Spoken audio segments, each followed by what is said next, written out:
Ragazzi, si sente? Ragazzi, si sente?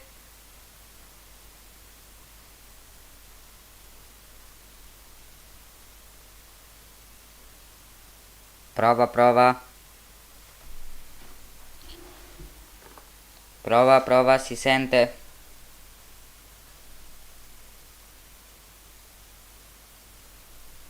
Prova, prova.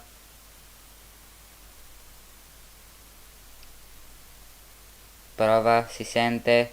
Scrivetemelo qui nella chat, per favore. Prova.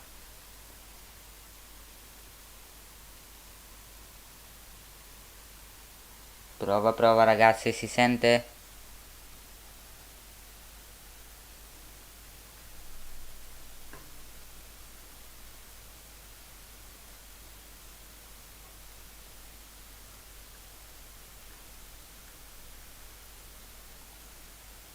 Prova, ragazzi, mi sentite bene? Mi sentite bene?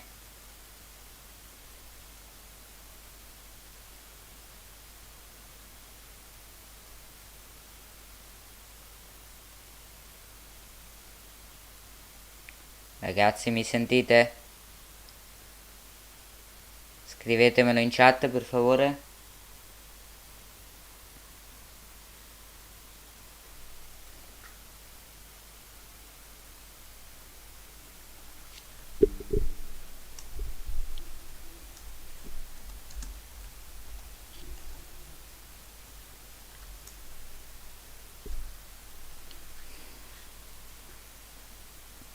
Ragazzi, per favore, si sente?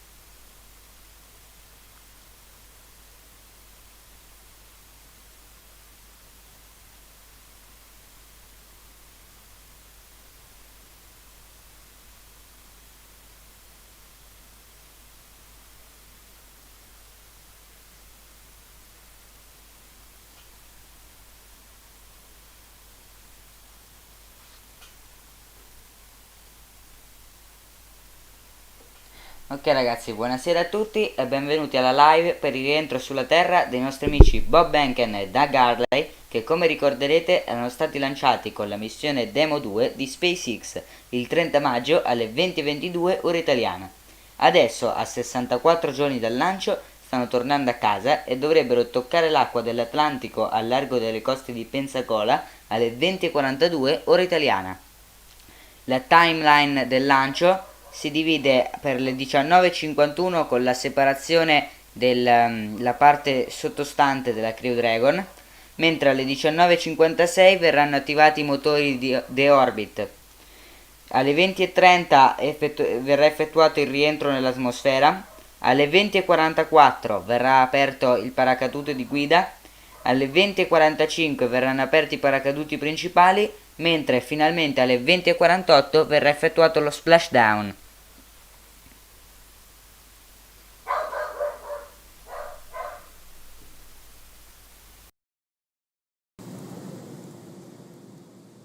Great news. Never copied. All right, so the Draco thrusters on Dragon starting to fire. It's now moving its way over to the trunk jettison attitude. We should be about 2 minutes away from the claw separation.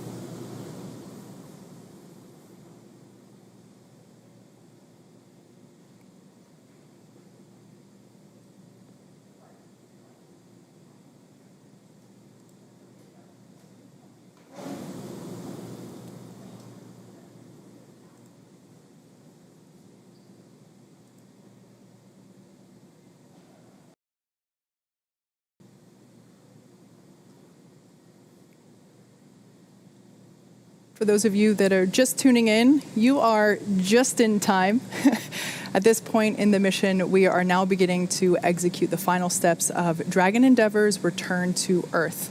Right now, we are performing the claw separation slew, which basically means Dragon is maneuvering itself into position, into the proper attitude in order to separate the Dragon trunk.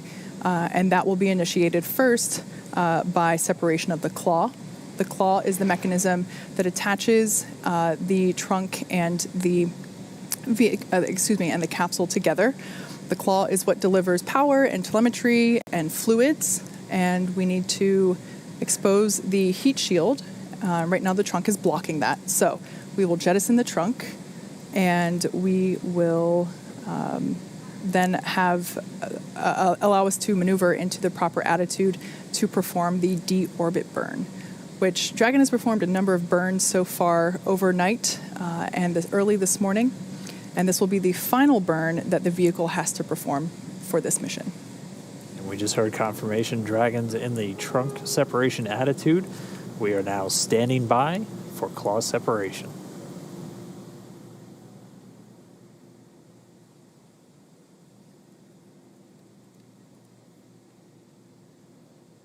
Ragazzi, vi ricordo ovviamente che potete fare tutte le domande qui nella chat di fianco. Se non vedete la chat, sotto trovate vicino alla parte dei like, trovate la parte con scritto chat dal vivo, e cliccandoci sopra troverete la chat di fianco. Quindi potete farmi tutte le domande che volete. Trunk separation in less than 30 seconds.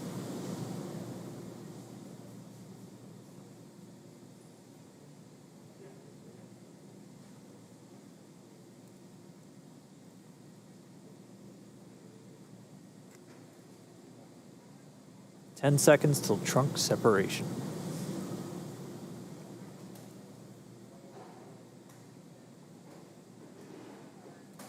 Ok, mancano 5 secondi alla separazione della parte sottostante del Dragon.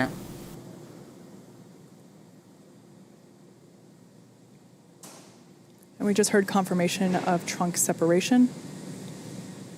The trunk separation coming at 10:52 a.m. Pacific, with Dragon flying over the Indian Ocean just off to the west of Australia. Dragon SpaceX, we showed nominal trunk jettison. Oh, yeah, we felt it. All right.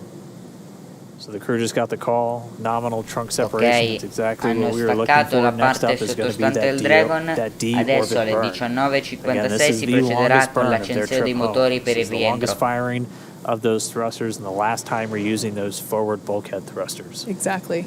Those forward bulkhead thrusters, like Dan just said, that's what we're using to perform the deorbit burn. Once we do that, we will then be able, that deorbit burn will last for 11 and a half minutes.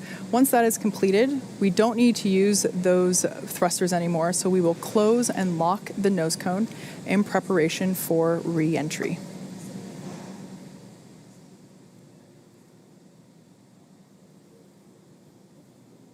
So we're a little under 3.5 minutes from the start of the deorbit burn. Again, our sequence of events has started. We were able to separate that claw at 10:51 a.m. Pacific. At 17:51 GMT or Universal Time. And then at 10:52, just a minute later, the trunk separating while Dragon was flying just off to the west of Australia. So claw separated, trunk separated. Next up, deorbit burn. Yeah, right now, Dragon is running exclusively on battery power now that the trunk is separated. Also, right now, telemetry is looking really good for the vehicle. The nitrox system is primed for cabin and suit cooling, and the heat shield is exposed and ready for atmospheric re-entry. Like I said before, that nitrox system, which is essentially the air that we breathe every day down here on Earth, nitrogen-oxygen combination, a mixture. It's the same stuff that they put in your scuba tank if you are a scuba diver. The nitrox system is used to cool the cabin and the suit to keep the crew comfortable during the re-entry phase. Allora approfitto un attimo della pausa per parlarvi un po' di come sarà il rientro della capsula Dragon. Innanzitutto vi voglio dire che le temperature esterne alla capsula saranno di 2000 gradi e al rientro la capsula viaggerà a 28.000 km/h. Una volta rientrata nell'atmosfera, vi ricordo che il rientro avverrà alle 20:36, la capsula aprirà dei paracaduti guida a 5.500 metri. I paracaduti guida si apriranno alle 20:44 e questo mentre viaggia alla velocità di 550 km/h. I paracaduti di guida rallenteranno la capsula fino a 190 km/h per poi far dispiegare a 1800 metri e alle 20:45 i 4 paracaduti principali che faranno scendere dolcemente la capsula fino alle 20:48, cui verrà effettuato lo splashdown. Dopo l'ammaraggio arriveranno due motovedette lasciate dalla nave Go Searcher, che è la nave di recupero della SpaceX. La nave Go Searcher, come appunto, rilascerà queste due motovedette che andranno a prendere Harley e Benken per portarle appunto sulla nave principale. Questa operazione non dovrebbe durare più di 45 minuti e tra l'altro la capsula Dragon si è sganciata dall'ISS questa notte a 00:30, ha fatto alcuni flyby per raggiungere l'assetto ottimale di rientro in atmosfera, dato che, sbagliando assetto, la capsula potrebbe impattare troppo violentemente con l'atmosfera e disintegrarsi, oppure rimbalzare e venire schizzata nello spazio.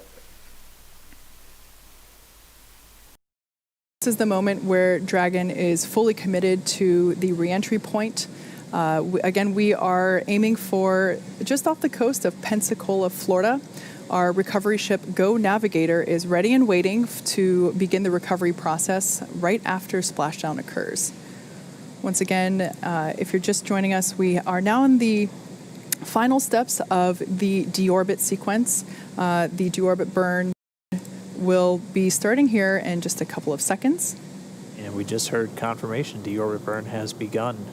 That coming at 10:56 a.m. Pacific.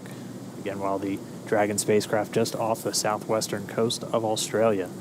So here we go. 11 more minutes to go. I'm ready, and I'm sure it's safe to say that Bob and Doug are ready. They've done a number of interviews.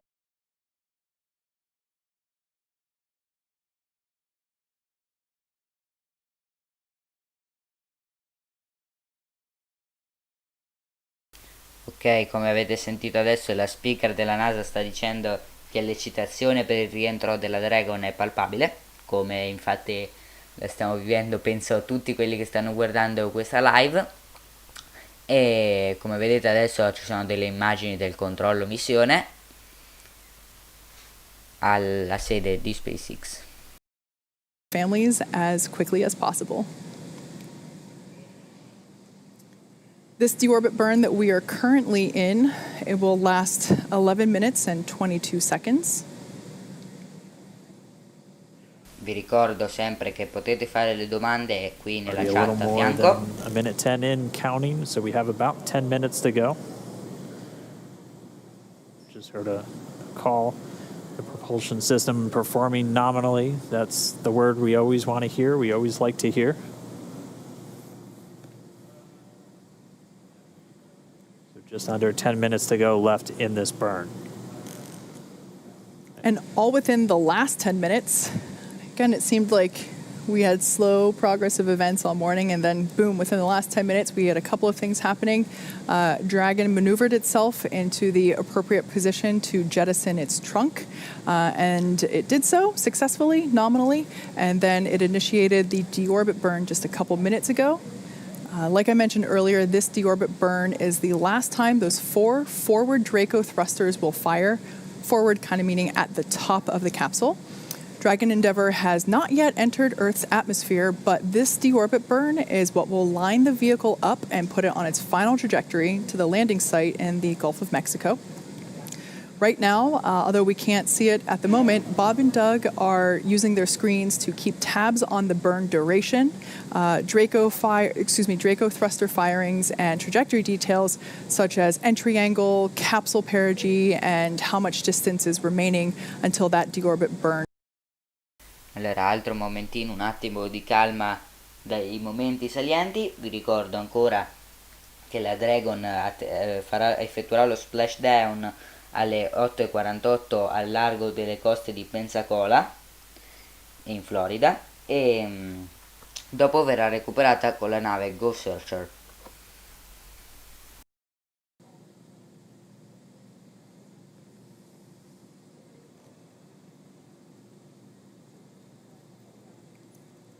So while this burn is completing, again, we're just a few minutes into it. It'll last 11 minutes and 22 seconds.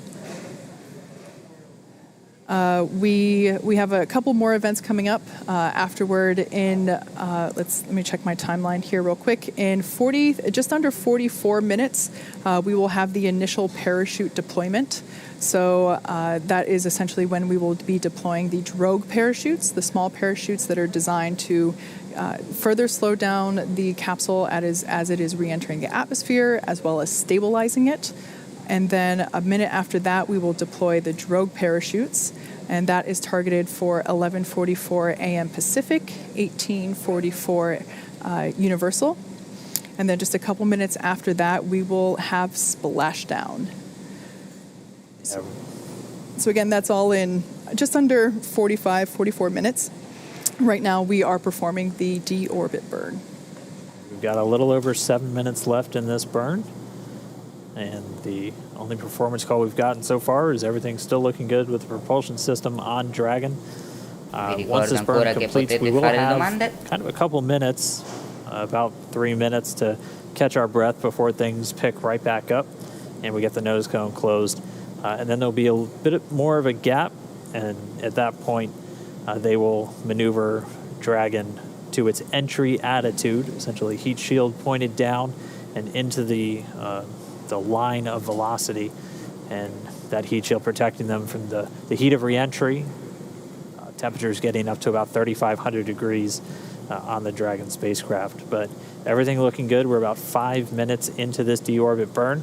Again, it started right at 10:56 a.m. Pacific time, 17:56 GMT. Dragon was flying about. Ok, altro piccolo momentino di pausa per continuare un po' a rinfrescarvi la memoria, o per chi nella live del lancio non c'era. Gli astronauti indossano delle tute spaziali disegnate da José Fernández, che è fondatore degli Ironhead Studios. L'artista ha realizzato ben 6 tute dei 4 film di Batman, e oltre che costumi per i vari lungometraggi di Wolverine, Wonder Woman e Captain America. Le tute non sono progettate per le attività extraveicolari, ma bensì per resistere nel vuoto e garantire la sopravvivenza degli astronauti durante le fasi di lancio e rientro sulla Terra, nel caso in cui dovesse presentarsi una pericolosa depressurizzazione.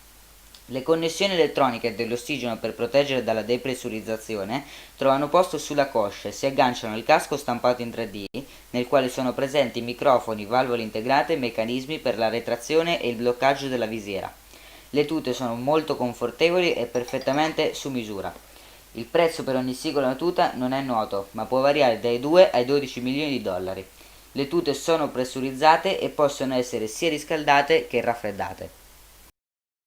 Seeing right now, that is that tool on their screen. So on the left and the right of the center screen, that is the rispondo a una domanda, deorbit, sì, il drogue parachute, il paracadute drogue, è un monitoring paracadute tool. guida che stabilizza la navetta durante il rientro nell'atmosfera.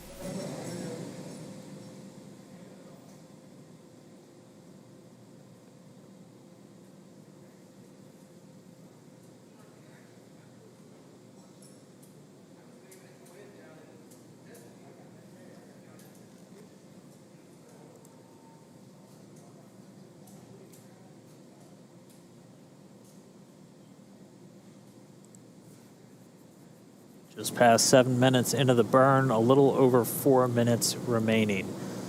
Everything's still looking good with Dragon Ship Endeavour's deorbit burn to commit it to coming home.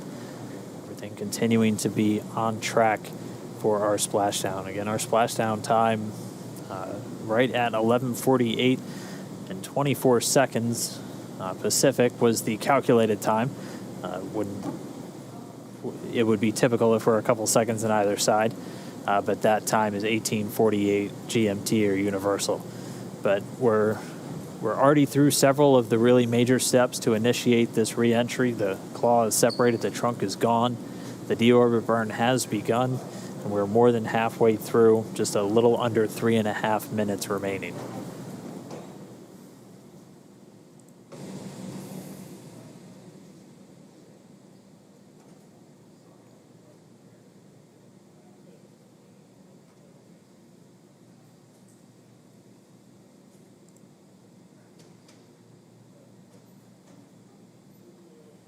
There on your screen is La a shot speaker ci of sta our mission dicendo che control il center controllo here missione at in SpaceX Florida di headquarters in SpaceX Hawthorne, California, viene where the Dragon controllata la operators telemetria, and la mission GNSS, leaders are e there quindi monitoring per ora Dragon's la progress. telemetria è They tutta, continue è to tutta corretta. watch Vi the ricordo che propulsion data ovviamente and all the a un GNC certo data, punto del making sure that rientro everything is verranno looking healthy interrotte le and nominal. comunicazioni per circa 2-3 minuti, dato che il calore e la pressione dell'atmosfera evitano la comunicazione radio, però sperando che dopo questi 2 minuti verranno riattivate le trasmissioni e Just about 2 dovremo minutes, vedere 30 seconds l'apertura dei until the paracaduti. end of this burn. We'll listen for the call out up to the crew on the performance of the burn, and then they'll start moving into the next steps. Again, we'll get about a 3-minute breather before the next major milestone comes up when we get ready to close the nose cone, that protecting the docking ring, guidance, navigation, and control sensors, and also these 4 forward bulkhead thrusters that are currently performing the deorbit burn during the actual reentry process. So we are at just under 2 minutes from the conclusion of the deorbit burn. Abbiamo appena sentito che ormai la Dragon è in rotta per l'ammaraggio Again, e Dragon is già la committed squadra di to recupero è its pronta sul splashdown posto. point. There is no going back. Yeah, we already have the recovery team ready and on standby. They've been there for quite some time now. Here and we have. Vi continuo a dare qualche informazione, questa volta sulla stessa capsula Dragon, che all'inizio era chiamata Dragon Rider, è la seconda versione della capsula cargo Dragon di SpaceX, certificata per il trasporto di esseri umani. Esistono 2 versioni della navicella Dragon 2, la Crew Dragon per il trasporto degli equipaggi e la Cargo Dragon per il trasporto del carico utile. È progettata per il volo con astronauti in orbita LEO, ovvero orbita bassa, Low Earth Orbit. È equipaggiata con 8 motori Super Draco che hanno come funzione principale l'aborto della missione in caso di emergenza. Inoltre è progettata per rimanere attaccata all'ISS per 180 giorni fino ad un massimo di 210. I motori inizialmente erano progettati per un atterraggio con retrorazzi, ma questa idea è stata abbandonata nel 2017 per optare al classico ammaraggio. La capsula è dotata del bagno che può essere utilizzato nei momenti di viaggio verso la stazione spaziale. La capsula inoltre può effettuare 10 missioni prima di un importante ricondizionamento e ha capacità di 7 astronauti per 7 giorni. Inoltre ogni motore Super Draco è in grado di produrre 71 kN di spinta. Ogni gruppo di motori, chiamato quad dalla SpaceX, contiene 2 motori Super Draco e 4 motori Draco per il controllo d'assetto. Normalmente il carburante di 2 quad è utilizzato per le manovre in orbita, mentre gli altri 2 per il rientro. I motori Super Draco sono i primi completamente stampati in 3D. La camera di combustione è stampata in Inconel, una lega di nickel e ferro. I controlli sono posti su 3 pannelli touchscreen ed inoltre la capsula è dotata di un controllo attivo del centro di massa per un atterraggio più preciso. I costi di volo si aggirano intorno a 160 milioni di dollari e, in caso di pieno carico, da 20 milioni di dollari per ogni astronauta. Tutto ciò fa risparmiare alla NASA molto, dato che per ogni viaggio sulla Soyuz russa costa 80 milioni ad astronauta. All right. Deorbit burn complete. We heard the call. Nominal burn. Bob and Doug Vi are ricordo on their sempre che per way qualsiasi back dubbio o home. This perplessità burn potete commits fare them to domande qui nella re-entering the Earth's chat. atmosphere. All we have left now is to wait. That was really one of the last major moments before they start re-entering the Earth's atmosphere. We'll have the nose cone closure coming up next. That should be coming in just a couple of minutes, as we had about a 3-minute span between the end of the deorbit burn and that moment. Yeah, the nose cone is actually currently in the closing process, so it doesn't just snap shut. It does slowly close and lock. So right now, that nose cone is in the process of moving back into the closed position, and we will hear the call out for whenever it has fully closed and whenever the latches have secured. Seeing some data, it looks like it's about halfway there. It's opened a little bit more than 90 degrees. I think the exact count was 110 degrees opening range or range of motion for the nose cone. So we're a little more than halfway now to getting that nose cone closed.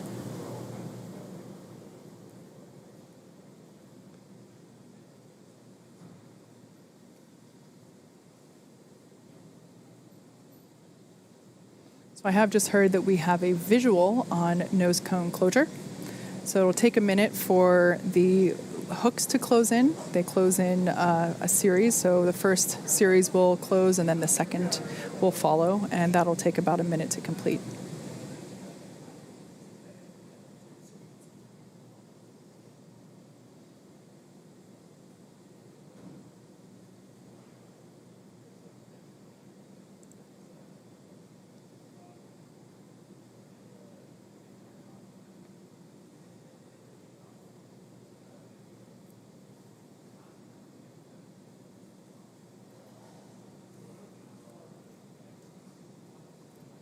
All right, well, as we just wait for the finish to that nose cone closure, we'll have a bit of time again. We'll have about 20 minutes, or a little over 21 from right now, until we really start re-entering the Earth's atmosphere. We're expecting that entry interface in about 21 minutes.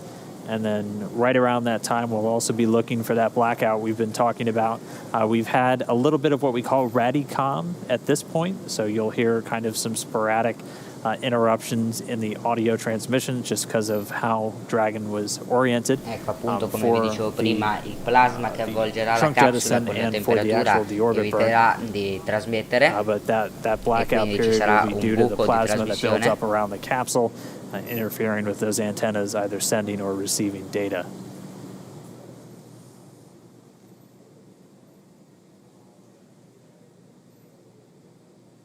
So I've heard the call out that the first set of hooks for nose cone closure are in motion. So this will complete in 2 sets. The first set is now in motion. So really good news to hear that. Everything looking good so far. Like I mentioned before, in the background, Dragon has inhibited the forward bulkhead drape. Ok, per tappare un attimo questi buchi in cui non succede praticamente niente, vi racconto un po' come sono alimentati i motori della Dragon. Allora, i motori della Dragon sono alimentati da 2 carburanti ipergolici, ovvero una miscela tra R+1, che si tratta di cherosene aerospaziale, e indica un cherosene impiegato come propellente in alcuni motori a razzo, essendo caratterizzato da un impulso specifico inferiore a quello dell'idrogeno liquido. È meno costoso, stabile a temperatura e pressione ambiente e con una densità maggiore e con minori rischi di esplosione. Rispetto ad altri propellenti liquidi, inoltre, a condizioni di pressione e temperatura ambiente come l'idrazina, mostra una tossicità assai inferiore. E il processo di produzione dell'R+1 parte dalla raffinazione del petrolio greggio con alto contenuto di ciclo alcani, idrocarburi saturi con struttura ad anello, mediante un processo di desolforazione, viene abbattuto il contenuto di zolfo che a alte temperature tende a reagire con i metalli, oltre che promuovere la polimerizzazione degli idrocarburi, risultando alla fine gommosi. Viene quindi mantenuta la frazione di idrocarburi con peso prossimo ad una catena C12, eliminando le restanti troppo leggere o troppo pesanti che renderebbero a separarsi durante il periodo di stoccaggio e che diminuirebbero le proprietà lubrificanti del combustibile. A causa delle mancanze delle frazioni più leggere, l'R+1 ha un punto di infiammabilità più alto e quindi minori rischi di incendio rispetto al gasolio o alla benzina. Insieme all'R+1, come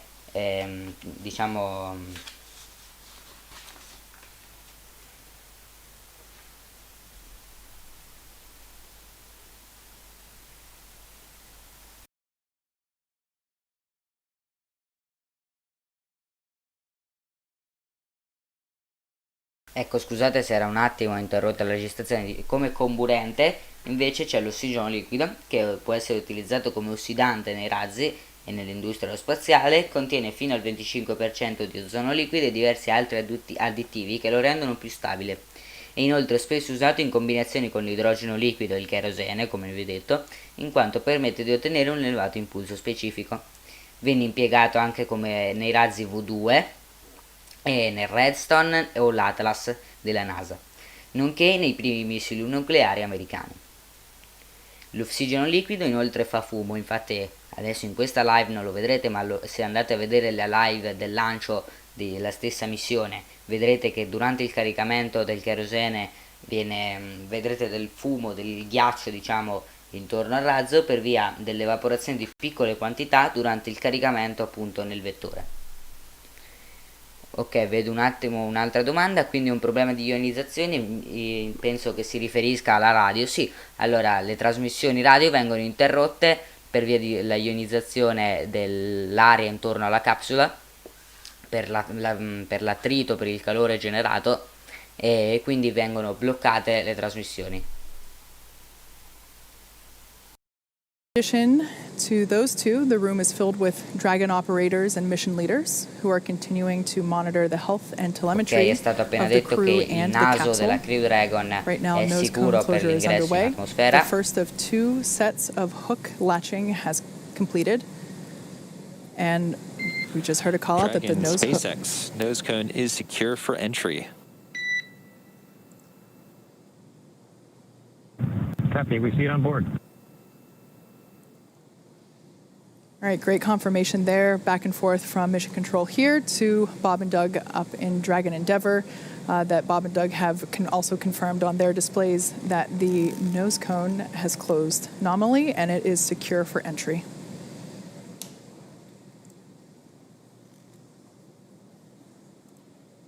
All right, so that nose cone close completion.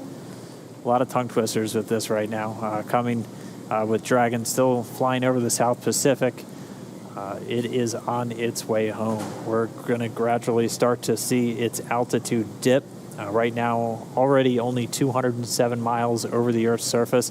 It was at about 260 miles when it was still over on the other side of the Pacific Ocean off the southwestern coast of Australia when it fired its engines for that deorbit burn. So its altitude going to continue to drop. Once it gets to about 100 kilometers in altitude, or about 62 miles, it's going to begin what's known as entry interface. And that's when it really begins to start to feel the effects of the Earth's atmosphere. Will once again be experiencing lift and drag as it's no longer in that near vacuum environment in low Earth orbit.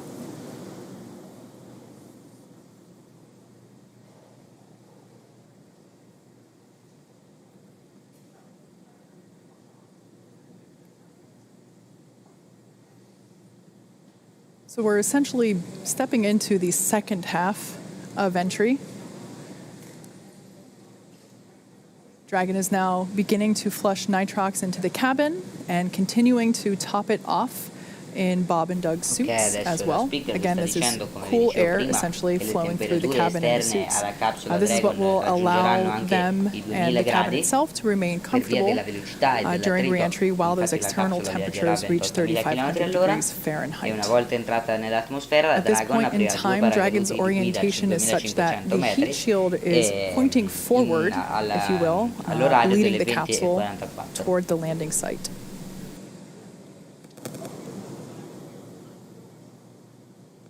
If you've been following along over the last couple days, you know that weather has been a big ticket item for us. The recovery team has been busy over the last week working to determine the selection of a landing site in order to increase the options for space station departures.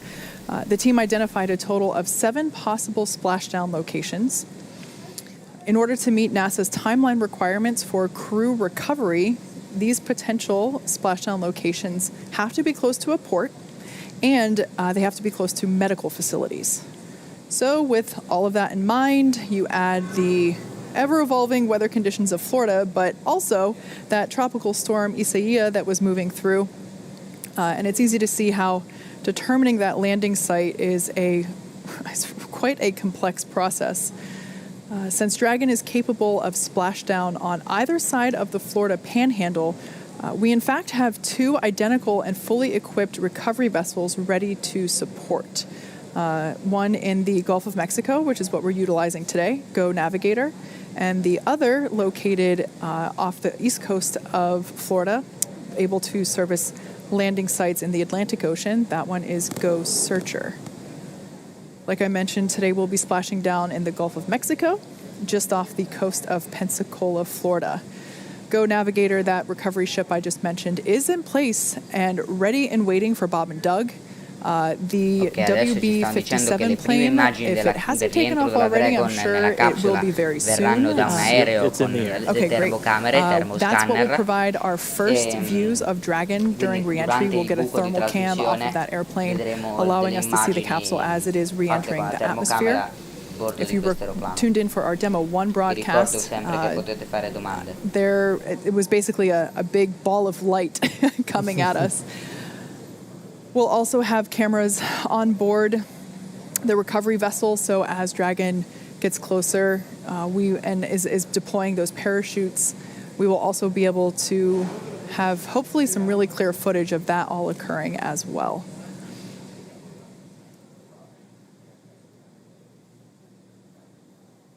All right, so Dragon's altitude continuing to dip. Right now, about 174 miles over planet Earth. We're under 11 and a half minutes from where we expect to hit entry in a denser atmosphere. And then we are still tracking that blackout to come right around that same time.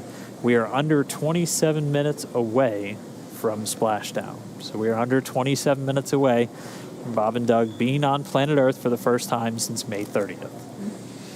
To kind of put everything in perspective, the Dragon capsule departed from the International Space Station several hours ago, but according to what Dan just said, it's essentially halfway home just based on altitude alone. So the International Space Station is about 250 miles above Earth's surface. I think right now it's between 250 and 300. I think right now it's about 263 miles above Earth's surface.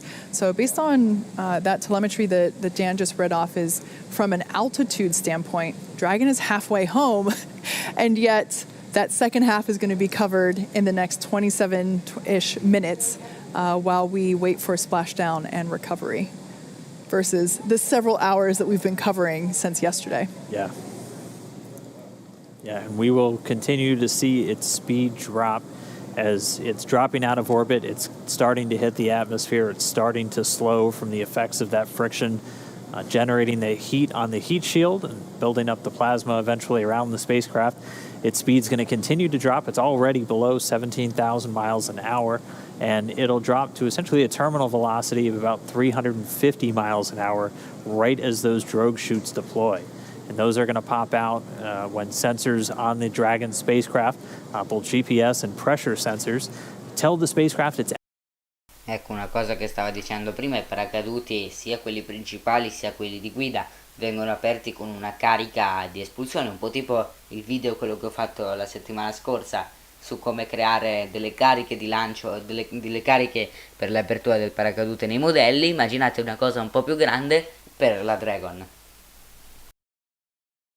And then that will continue to decelerate. And by the time that the capsule is splashing down in the Gulf of Mexico, it's only going 15, 16 miles per hour. So significant reduction in speed there over just the course of a couple minutes.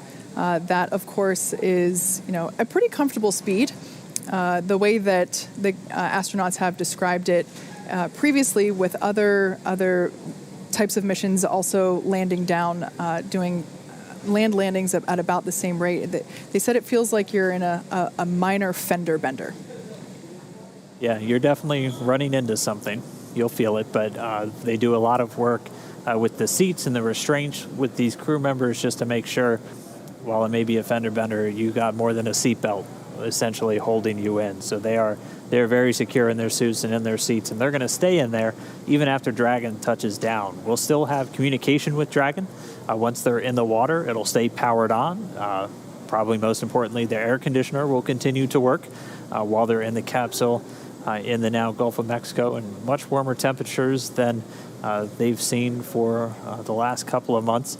And we'll still be able to talk to them from here in Hawthorne, and the recovery teams will be able to as well.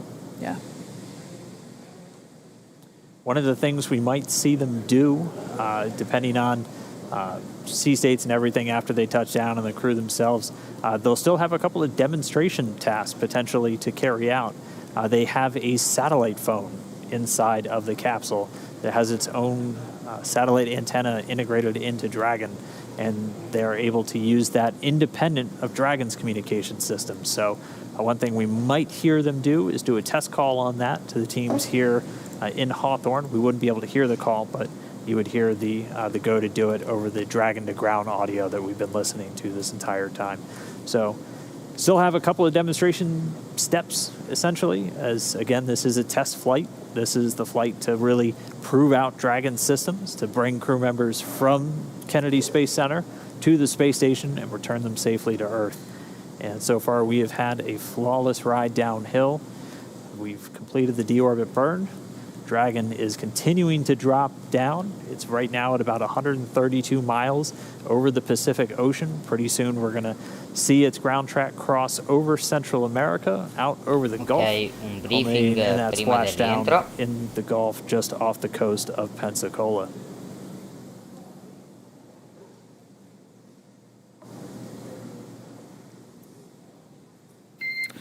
Dragon SpaceX for entry brief.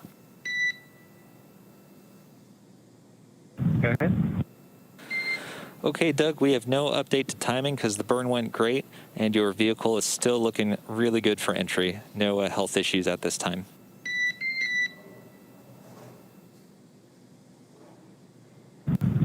Okay, Dragon copies. Thank you. In addition, the recovery team is go and the weather is still great. Winds are about 2 knots and waves about 1 foot. From the ship, they're reporting very calm. How copy?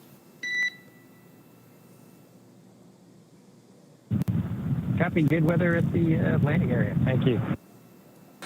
Okay, and last piece is that we do expect some additional RADICOM during entry prep 2 due to vehicle attitude. So if you can get us your entry check report a little bit prior to entry prep 2, we'd appreciate it. Copy. We'll go. Okay, thanks, Doug. So there we just had a bit of a briefing between Mission Control and Bob and Doug up in Crew Endeavor, just confirming with them that the deorbit burn was great and that the timing on their pads doesn't need to be updated. We are able to upload new trajectory calculations, including times that remain live depending on how the burn goes. And at this point in time, those don't need to be updated. It is important that they do remain accurate because Bob and Doug, their primary mission right now is to continue to monitor the vehicle status and telemetry and data being presented to them on their touchscreen displays in front of them. And so during the more dynamic events, they certainly want to be aware when things like parachute deploy will be happening and when splashdown is expected. So making sure that the timeline of events, the sequencing is accurate is certainly important in order for them to stay aware and updated of upcoming events. Just another quick position check. Dragon still out over the Central Pacific, down to about 108 miles in altitude. We're expecting that entry interface to come up in the next 4 minutes or so. Again, at that point, Dragon should be at an altitude of right around 62 statute miles, or about 100 kilometers.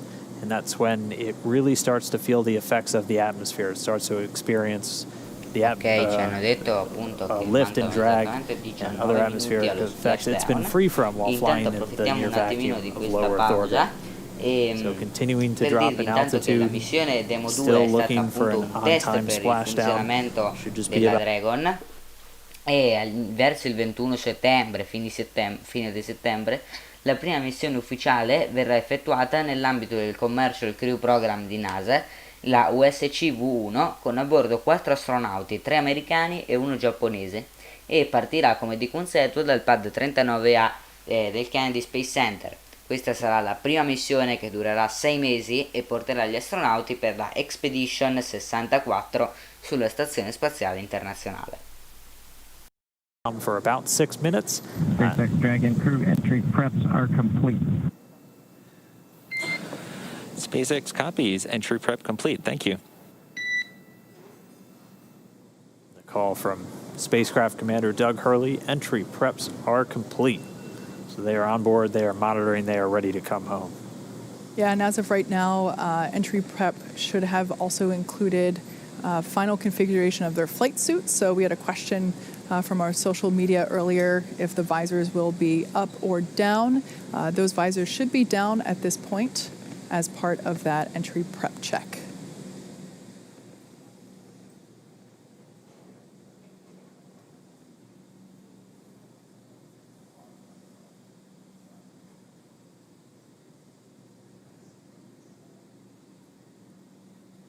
In that last briefing, we also heard that the weather is looking good. In a previous report, the phrasing was, "It looks like glass." And that is certainly ideal for a water splashdown. That being said, the Ok, recovery il tempo è timeline, buono nel Golfo del Messico, Bob come and ci sta Doug should dicendo be la out of the speaker. capsule within an hour after splashing down.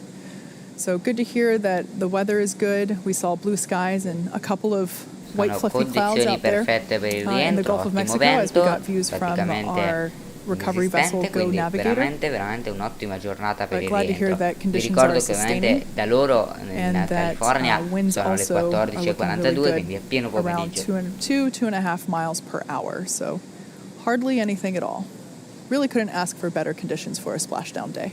We kind of threaded the needle once again, almost like we did on launch with the weather today.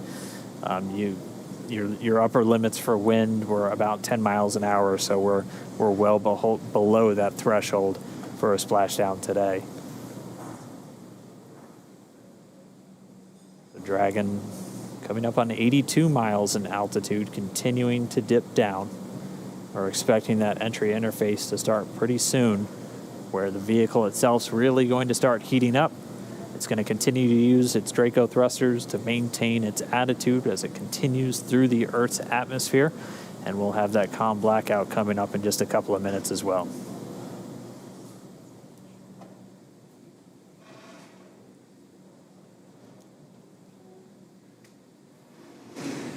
Just heard the cabin purge has started again. This is when they're going to flush the cabin of Dragon with cooled air. They're also going to do a suit purge, running cooled nitrox through the suits for Bob and Doug just to keep things at a comfortable temperature for them as the capsule goes through the re-entry and starts to heat up. Vi ricordo che sempre che alle 20:44 si apriranno i paracaduti di guida a un'altitudine di 5.500 metri e a una velocità di 550 km/h.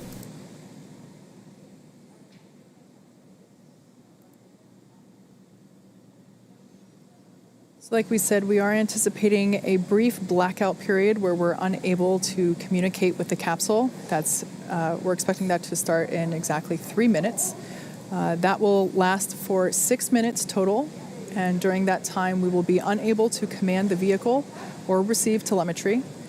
That being said, Dragon is designed to be fully autonomous, so it's driving itself anyway. So Bob and Doug will stay fastened in their seats. Ok, come like ci I sta said, that dicendo, la capsula anticipated loss è of signal, entrata or nel as you'll periodo di hear it buco called delle LOS, trasmissioni, is anticipated entrando to nell'atmosfera. last for just 6 minutes. During that blackout period, the capsule will encounter what's known as entry interface. This is when the capsule is now really in the Earth's atmosphere and beginning to be subject to aerodynamic forces.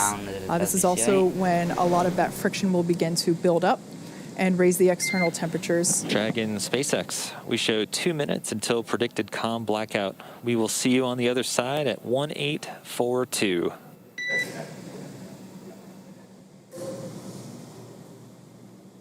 Dragon copies 1842. We'll talk to you then. So there's that heads up communication from Mission Control to Dragon Endeavour, confirming that comms blackout. Like I was saying, during the blackout, the Dragon capsule will be going through entry interface, where it is encountering aerodynamic forces, really starting to build up the external temperature and that external temperature will reach about 3,500 degrees Fahrenheit. However, the interior of the cabin is environmentally cooled, so Bob and Doug should remain comfortable during their descent. There will be cool air flowing not only through the cabin itself, but also through their suits. The suits have sensors on them that are able to detect the temperature inside that suit, and once that sensor reads that it has reached the maximum temperature threshold, it'll flush the suit with some cool air and really circulate and cool it down.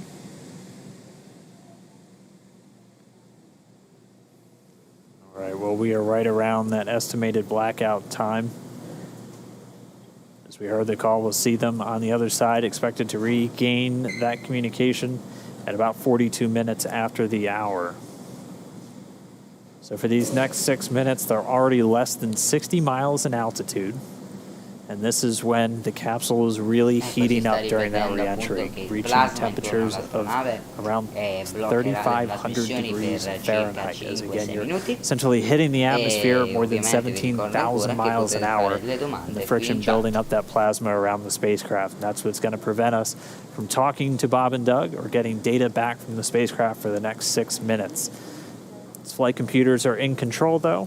It's going to continue to maintain its appropriate trajectory and attitude, having attitude determination devices on board the capsule, not reliant on communications with satellites. And it's going to continue dragging down the correct path for this splashdown off the coast of Pensacola. So we are in that blackout period. We're going to continue to stand by until we get them on the other side.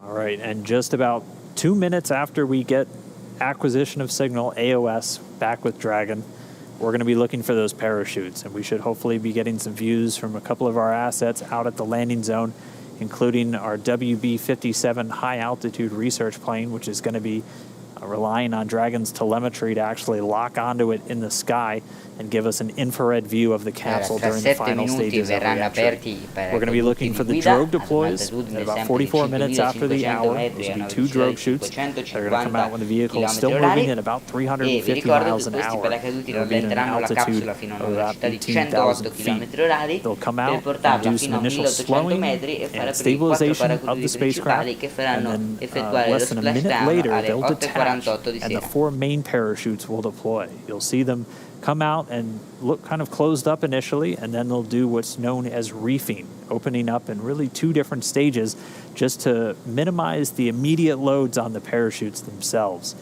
Those main parachutes will come out at an altitude of about 6,500 feet, with Dragon already slowed down to 119 miles an hour, and they'll do the rest of the slowing the whole way down until we splash down in the Gulf of Mexico. We should be 10 minutes away from splashdown.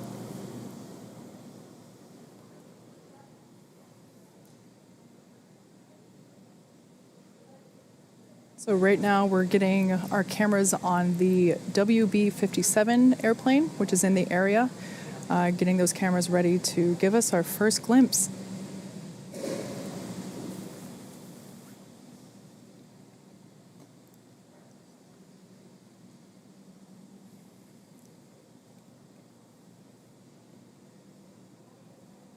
Should still have about 3 minutes left. Mancano 2 minuti prima della riacquisizione del segnale. Reacquiring our signal and our connection with Bob and Doug in the Dragon spacecraft. If you're just tuning in, we are in a blackout period that we were expecting. This blackout period will last a total of 6 minutes, and we're about halfway through there now. At the moment, Dragon is re-entering the Earth's atmosphere, and due to the plasma building up on the exterior of the vehicle, we're unable to communicate or send commands, but Dragon is fully autonomous. It is steering itself.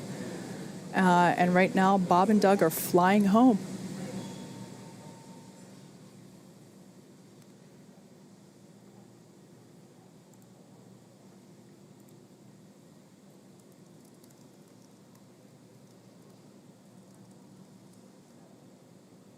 Ok, check di comunicazione, è stato riacquisito il segnale di comunicazione, quindi per ora la missione va tutta liscia perché già è stato sorpassato il buco delle comunicazioni, che è una parte molto cruciale del rientro in atmosfera. Dragon SpaceX, com check.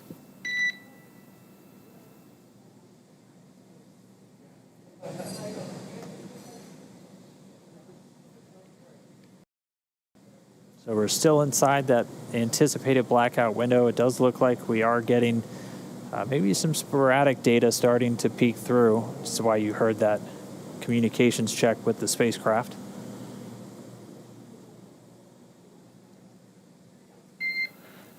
Dragon SpaceX, com check. Dever has you loud and clear. We're about 3.9 Gs.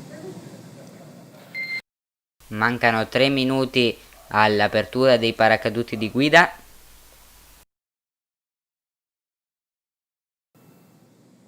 Copy. It'll choose the flight. All right, really good news there. We have come out of the blackout period and we have reestablished connection with Dragon Endeavour with NASA astronauts Bob Behnken and Doug Hurley on board.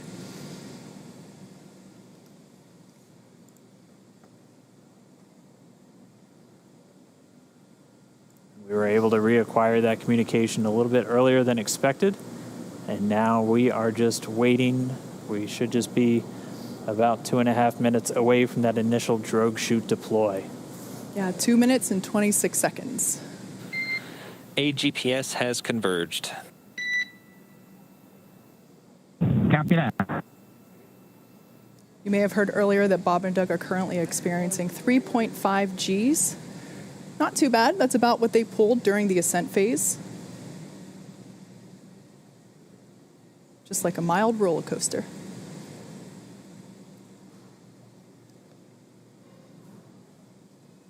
So the vehicle is now over the Gulf of Mexico. It is approaching the landing zone off the coast of Florida near Pensacola. And there we have our first shot.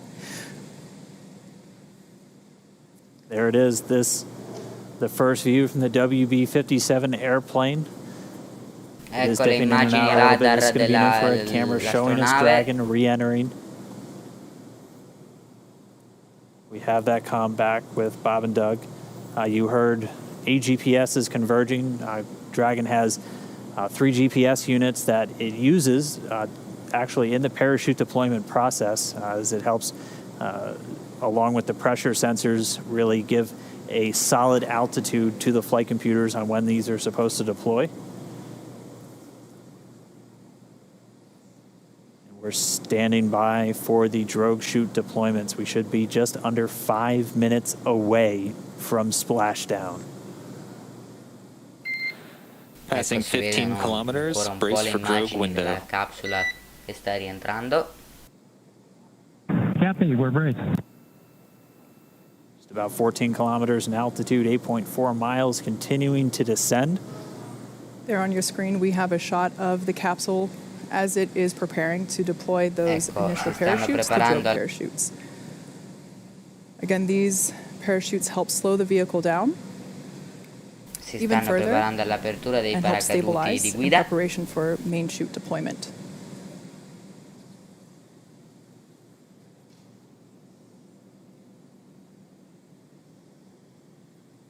Right about now, the capsule is going about 400 miles per hour, decelerating quickly.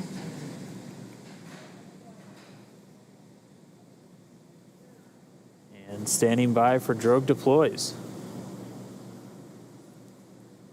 Ok, paracaduti drogue si sono aperti, paracaduti di guida si sono aperti. Visual, 2 Adesso drogues out. la capsula verrà There on your screen we have rallentata visual a una velocità confirmation of di those 2 drogue 550 deployments. km all'ora fino a un'altitudine All right, di so 2 of 1800 2, the metri. drogues now out. They're going to do their slowing and stabilizing of the Dragon spacecraft.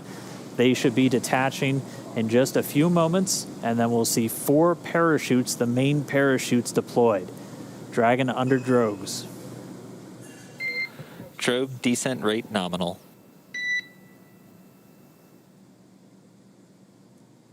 So the expected descent rate, the expected velocity under the drogues nominal, we're right at around 150 miles an hour and already dropping. You can see the Drogues now detach. Ok, i 4 paracaduti There we have principali della Dragon confirmation si sono of deployment aperti. of the 4 main Come avete visto parachutes. si sono sganciati i paracaduti We guida are e i visual 4 on principali 4 si sono shoots aperti. out. We are E siamo a visual. un'altitudine di 4 1800 main metri parachutes e deployed. esattamente tra 3 minuti verrà effettuato lo splashdown.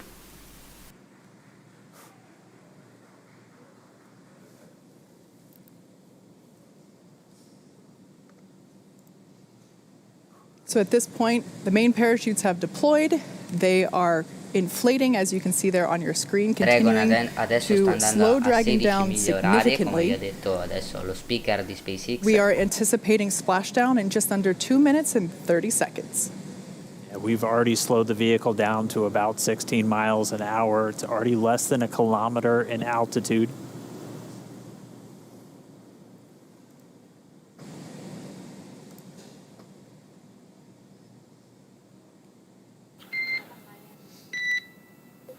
Main chute descent rate nominal, passing through 700 meters. 600 metri di altitudine.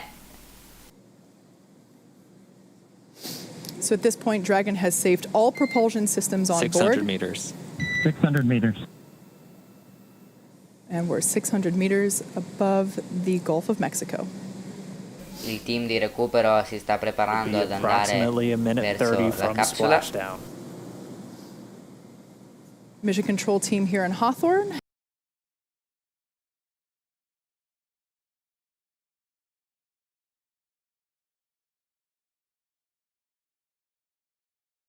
Mancano 300 metri di quota, 1 minuto allo splashdown.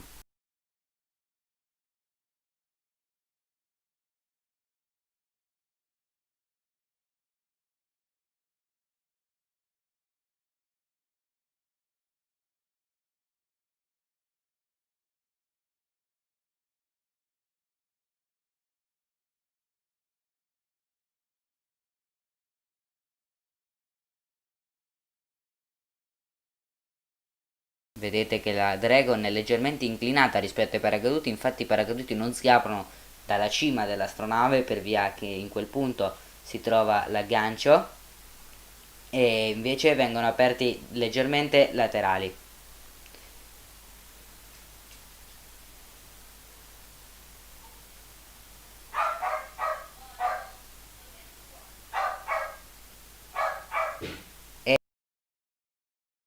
Splashdown, la Dragon è atterrata, come vedete stanno arrivando le barchette di salvataggio, così i paracaduti si stanno dispiegando, si stanno ramosciando in mare, diciamo così, e sta arrivando una delle 2 barche di recupero. Ovviamente adesso non si può toccare la carcassa esterna dell'astronave perché è molto calda per via del rientro, ma viene praticamente subito raffreddata dopo dall'aria in atmosfera.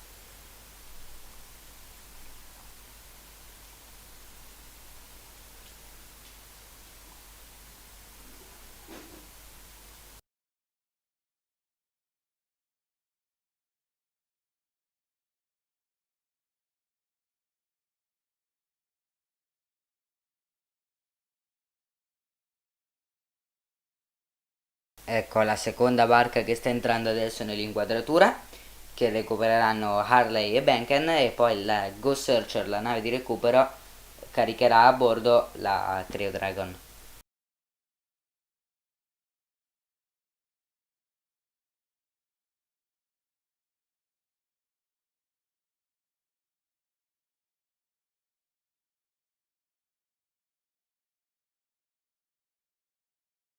Adesso avete appena visto l'interno della capsula e ancora le barche che si stanno avvicinando.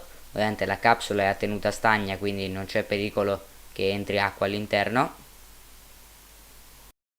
Upright in the water, stable too. Also another potential where it could be on its side or even upside down, but Dragon does have a water ballast system to keep it upright where it's able to essentially pump seawater into bladders in the service section of the capsule. But they're upright. We already see the fast boats approaching. They touched down, came right on time, at 11:48 a.m. Pacific, 18:48 UTC. Bob and Doug now in the water, and the recovery ops, they've already begun. We already see the fast boats starting to move in. We're still maintaining that good communication back with Bob and Doug and the team here in Hawthorne. Pretty soon we should be getting the go for them to move in, begin their hypergol sniffs, and begin wrangling up those parachutes. But we can see Bob and Doug. Ecco, avete appena sentito che le barche veloci stanno controllando che non ci siano materiali tossici derivanti dal carburante che potrebbe essere fuoriuscito dalla capsula.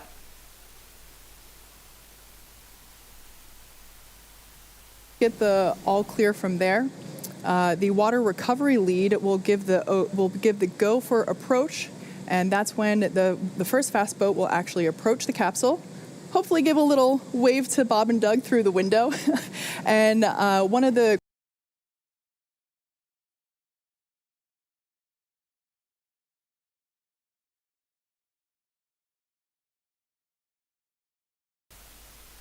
Ecco inoltre altre immagini provenienti dall'aereo di cui vi dicevo prima, che mostrano bene il rientro della Dragon.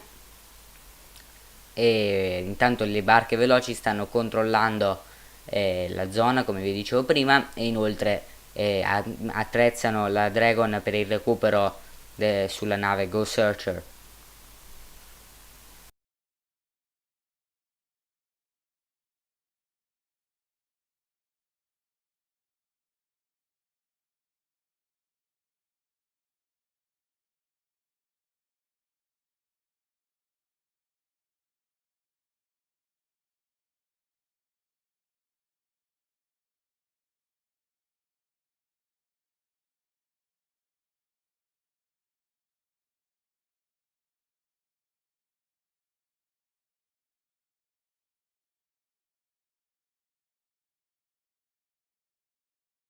You bet, absolutely, Doug. Wilco. So what just happened there, you heard comms reconfiguration. That's essentially looping Bob and Doug's communication into the into the recovery team, so that they can hear feedback from Bob and Doug directly as well. Now, we talked a little bit about SpaceX Endeavor. You can let Ben and James know we're doing pretty good so far. Okay, we'll let the flight docs know that you're feeling good so far. Thanks for that update. really good news there to hear that they're feeling good, and they can let the flight surgeons know that all is well inside Dragon Endeavor. All right, and it sounds like we do have one of our folks that's on location there with the recovery forces, NASA's Brandy Dean. She's joining us by satellite phone. Brandy, if you can hear me, I mean, what is it like right there on the water? What was it like to watch Dragon rear, watch them splash down for the test objective? So stand by at the console once we get it. Ok, adesso questa operazione dovrebbe durare circa mezz'ora, operazione di recupero sulla nave Go Searcher.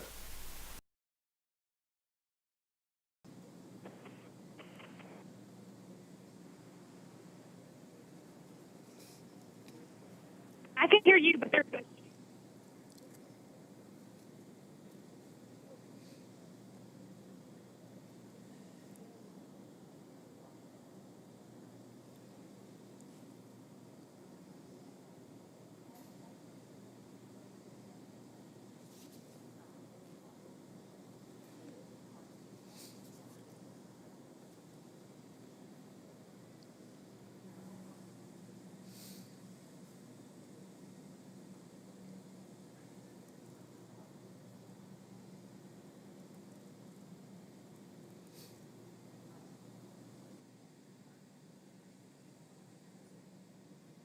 There in the center of your screen, Dragon capsule, awaiting for the fast boats to approach and begin the rigging process. And there on the left-hand side of your screen, we can see that second fast boat come into view.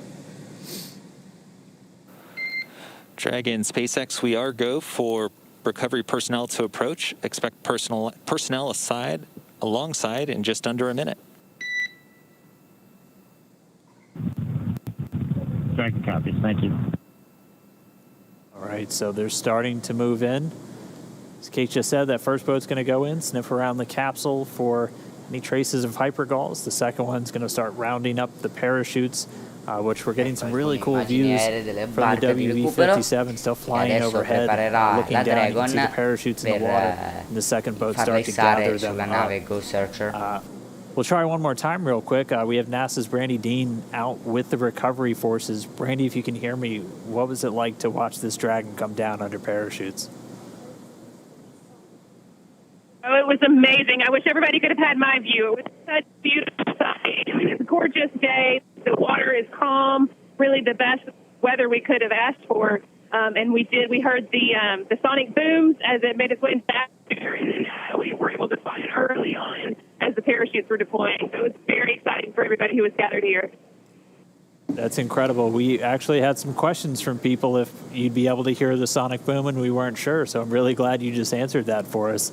I mean, we talked so much about the weather. You said it looks great. What was it like on the ride out there? Has it just been kind of clear skies and clear seas the whole way?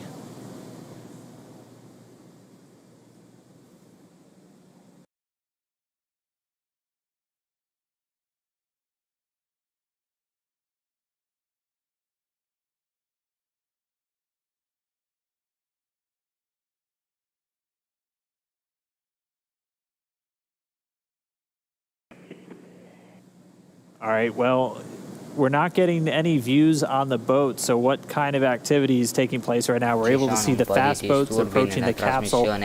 What's everybody doing on the boat to just kind of get everything ready? The boat's also making its way towards the capsule. I can't see it with my mirror. But we're getting closer. Everybody's been kind of standing by, holding ready positions for quite a while now. So as soon as it flashed, they'll be able to just sit and start working on their own activities. All right, copy that. Well, adesso, sapendo che la capsula Dragon funziona veramente a pieno dal decollo all'ammaraggio, e allora sicuramente questa è veramente una svolta per l'esplorazione spaziale.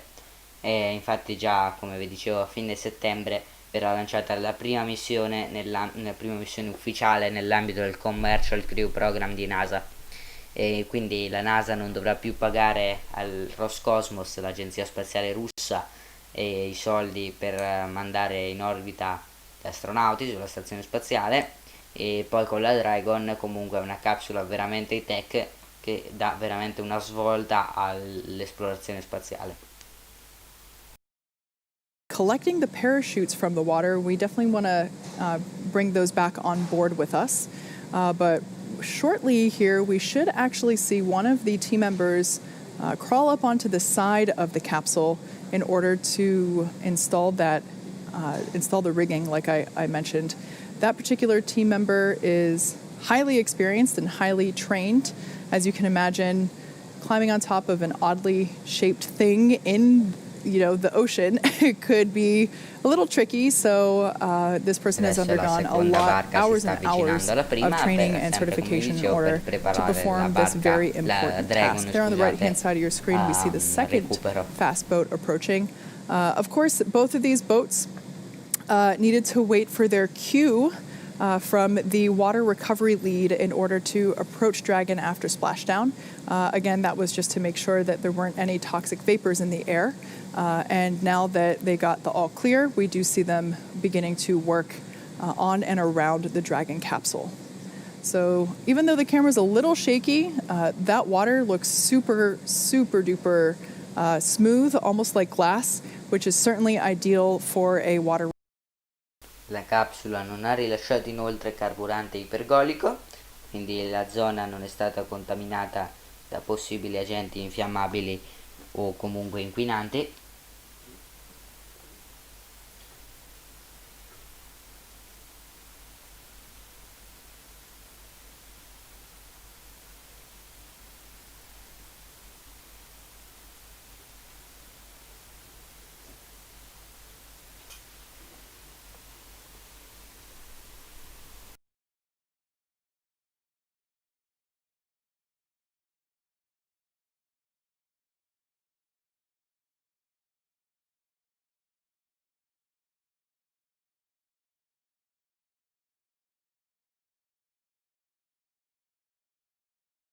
mancano 25 minuti al recupero a bordo della nave della Go Searcher di SpaceX e quindi tra circa 25 minuti verrà issata la Dragon a bordo della nave.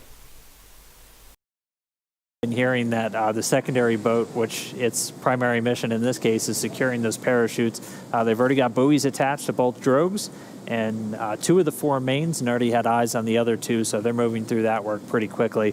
Again, their primary responsibility getting those parachutes together. The drogues detaching from the spacecraft right before the deployment of the mains automatically detaching immediately as Dragon detected splashdown. All of that happening right per the timeline. Yeah, we've talked a little bit about the hardwired buttons that Bob and Doug have on their seats and in their control displays, and cutting the main chutes is one of those buttons. In the event that they weren't automatically cut after splashdown, Bob and Doug would have had the ability to do so.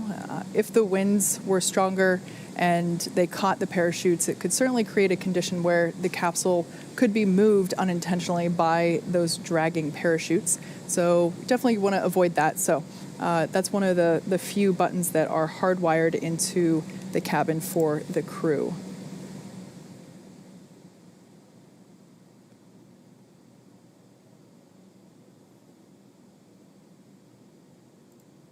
Ci stanno ripetendo, allora adesso il conto al rovescio diciamo che è diminuito, infatti mancano solo 22 minuti And again, right now we're all'arrivo expecting della about Go 20 Searcher per minutes recuperare la for Dragon. the main recovery vessel, the Go Navigator, to reach Dragon.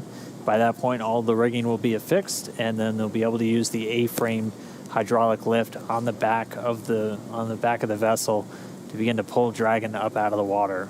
Bob and Doug did report they're seeing the guys climbing around outside their window on the capsule, getting that rigging affixed. Still doing good from all of their reports.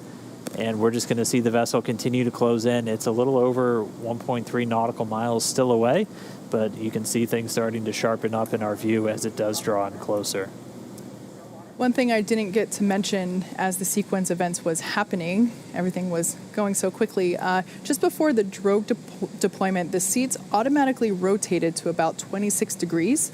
And so if you think back to when we saw Bob and Doug while they were still on orbit and during the deorbit burn and all their departure burns, they were actually laying closer to on their backs at the 40-degree position, where essentially they were looking up at the top of Dragon capsule, like their stomachs were facing the top nose cone there. At this point, the seats would have rotated, so they're in a little bit more of an upright position. That's done to ensure that the loads experienced from landing are, doesn't hurt them. So at this point, they are not really laying on their backs in the ocean. They are seated upright a little bit, which would allow them to have a better view of the team working to install the rigging equipment.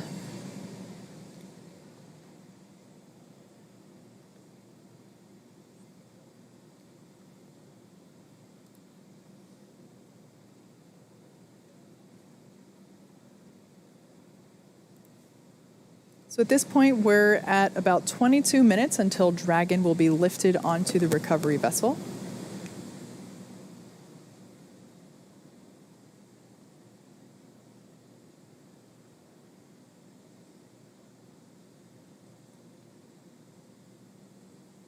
Bob and Doug are still strapped into their seats.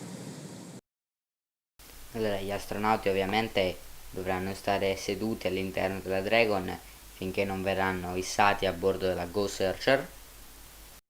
They remain in their seats throughout the entire recovery process, essentially until it's time to get them out.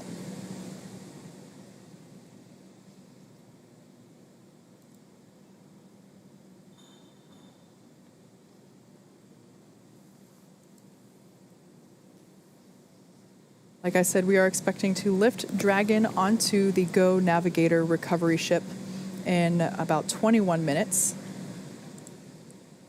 And then in 28 minutes, we will be opening that hatch and beginning crew egress, also known as exit.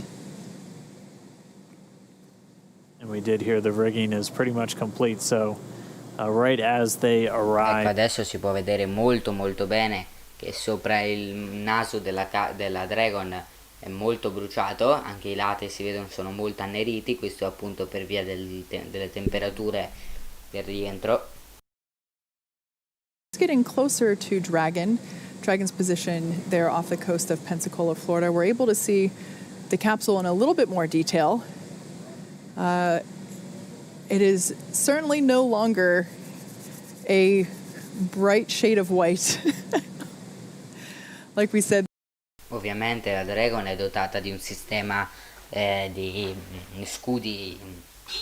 scudi anticalore per evitare di appunto bruciare completamente tutta la capsula. Temperature rather temperate. And you are seeing a few more boats than expected. The team's currently working with a few private vessels in the area, making sure that they get out of there.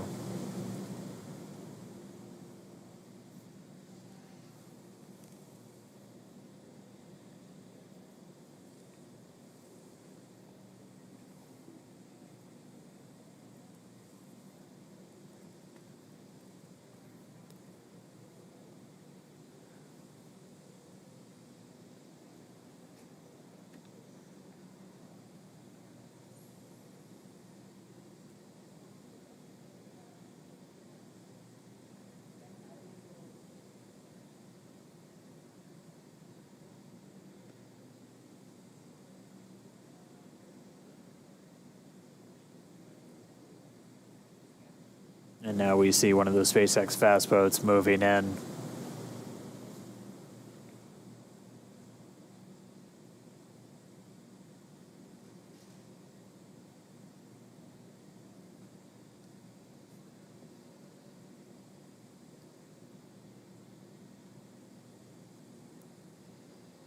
So we are being advised that the recovery team is radioing out to the vessels in the water near Crew Dragon to vacate the area so that we're able to extract Bob and Doug safely. Also for the safety of those folks in the area as well, not just Bob and Doug. Yeah, this is obviously a dynamic operation. One of the first things we do is make sure there aren't essentially poisonous fumes around the capsule, so something like this just really can endanger the whole thing, endanger the crew members and endanger themselves. So the SpaceX team is moving in to try and get them away so they can safely recover the Dragon capsule and get Bob and Doug. Ecco, adesso stiamo vedendo proprio il fissaggio degli ancoraggi, cioè ci sono già in realtà degli ancoraggi sulla Dragon, adesso diciamo stanno agganciando le parti per sollevare alla fine, diciamo, gli appigli per sollevare la Dragon.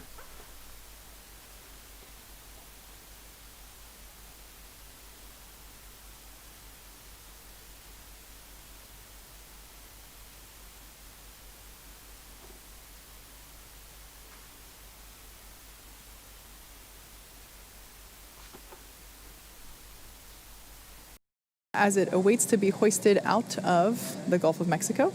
Again, we landed just off the coast of Florida near Pensacola. Maybe next time we shouldn't announce our landing zone. Oh, there we got a shot from our WB. Adesso vediamo altre immagini aeree del processo di recupero della Dragon.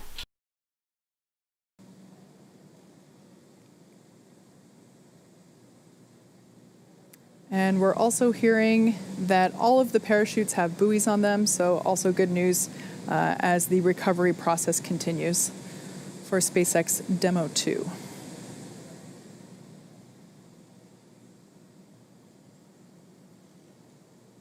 Dragon SpaceX for comm reconfig.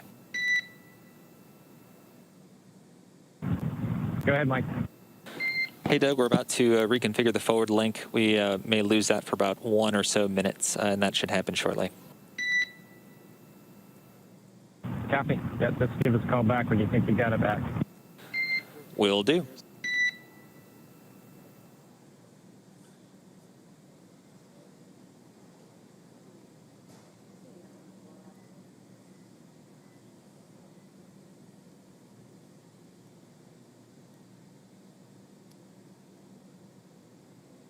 So as the main vessel gets closer, it's going to back up and get its hydraulic lift set up right next to the Dragon capsule, still in the water. Bob and Doug still inside, just waiting for that recovery. We should start the hoisting operations in the next 10 to 15 minutes. And then it'll be a pretty quick lift up out of the water using that hydraulic lift into the Dragon nest on the deck of the boat, or the ship rather. And then they'll move it underneath the helipad into essentially the crew recovery area, where they'll have a platform right up to the hatch. They'll be able to open up the hatch. SpaceX medical doctor will be the first one through the door, able to do a quick check-in with Bob and Doug on their status. And then he and the other medical doctors, flight surgeons, and trained technicians will begin to help them out of the capsule. Yeah, earlier, just after splashdown, we did hear Bob and Doug report that they were feeling good after reentry, so that was relayed to the flight surgeon, and good news to hear. Again, this is a view coming from the WB-57 plane as it is circling the area, and we can see Dragon awaiting to be pulled out of the water. Again, we are anticipating that lift to begin in just under 15 minutes. We're approaching 14 minutes here. And then in 21 minutes, we will have an open hatch. And you can see the main recovery vessel in the top right there. That's the helipad with the big top. It's now backing up towards the capsule. Certainly not to be confused with one of our landing drone ships.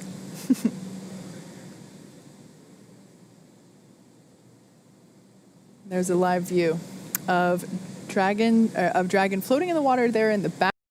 Allora, altre domande? Sì, c'è un sistema di emergenza, ma solo durante il volo, solo durante il decollo. Durante l'ammaraggio ci sono i bulloni esplosivi nei portelli.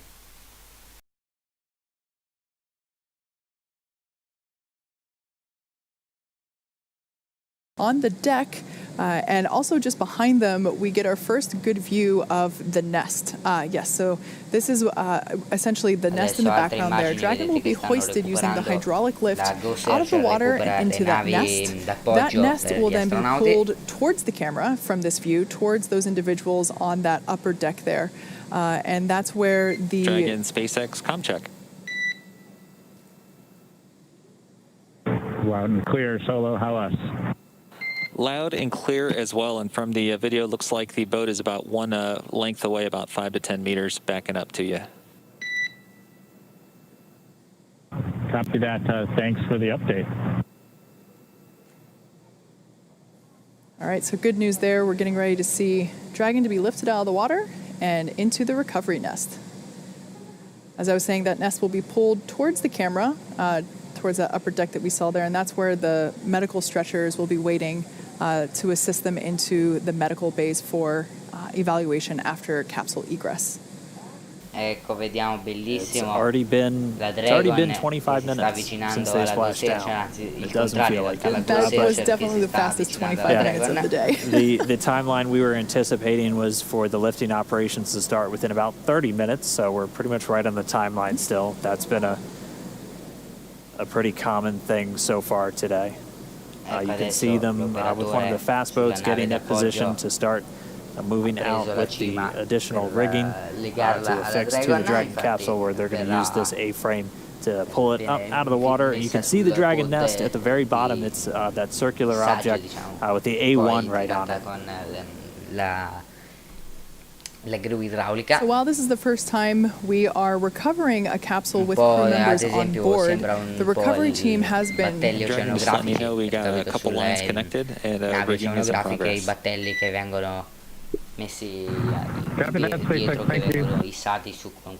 right there, so just updating the crew that they might feel some momentum as a couple of the rigging lines are attached.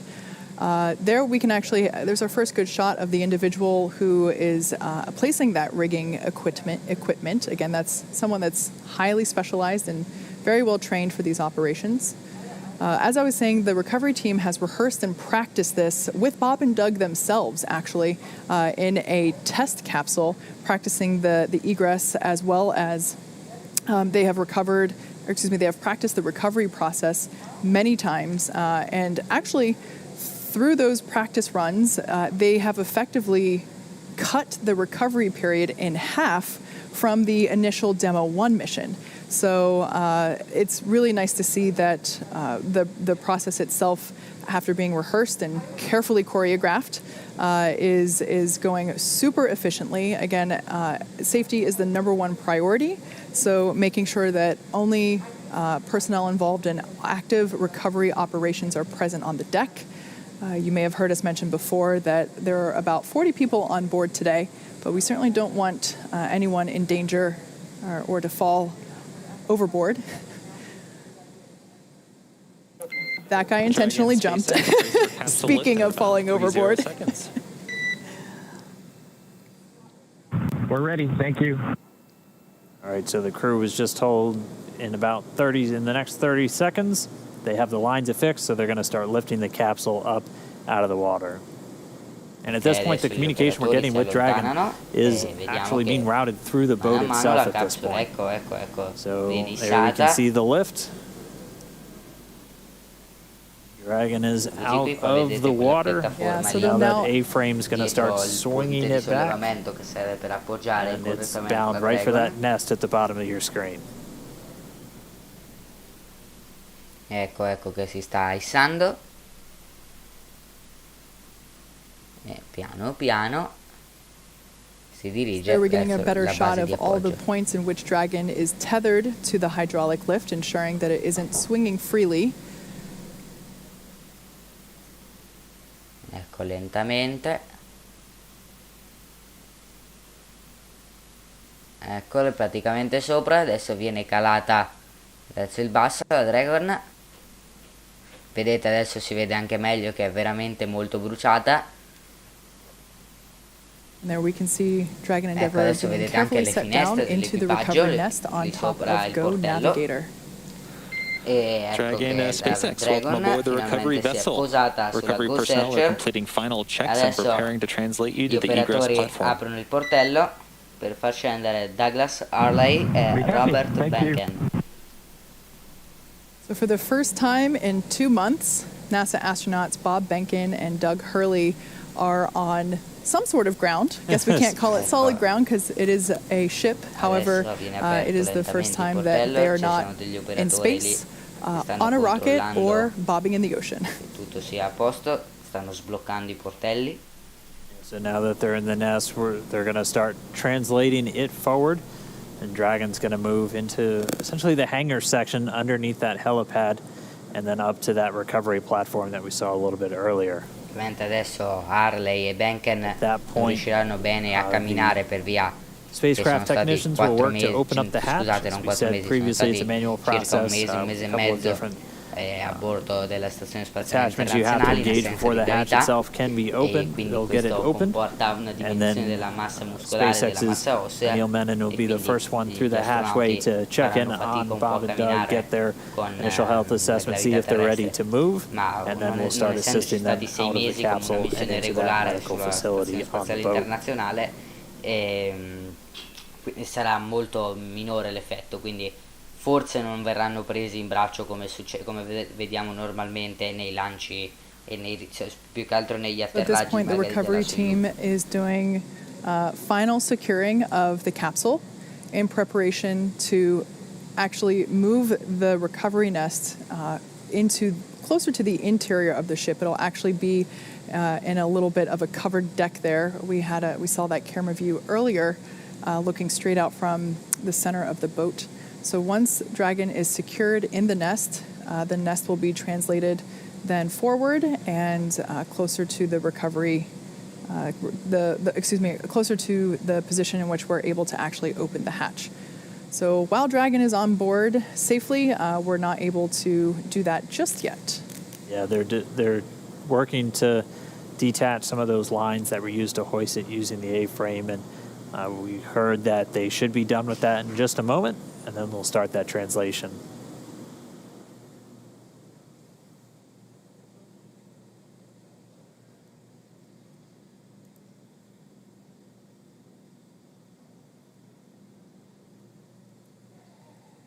Adesso gli operatori stanno assicurando la Dragon Right now we alla can see base the di recovery appoggio per team evitare che scivoli per qualsiasi releasing motivo. those securing lines that were used during the lift of the capsule from the water into the nest.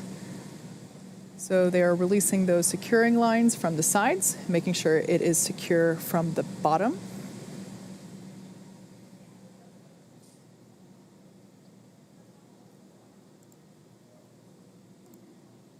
La visione da più interno nella Ghost Searcher, ecco, And there stanno we see tirando Dragon moving con forward. il carrello la Look base at dove that. avete visto appoggiare Smooth prima as a Tesla, I would il say. Dragon, adesso viene tirata all'interno della Ghost Searcher.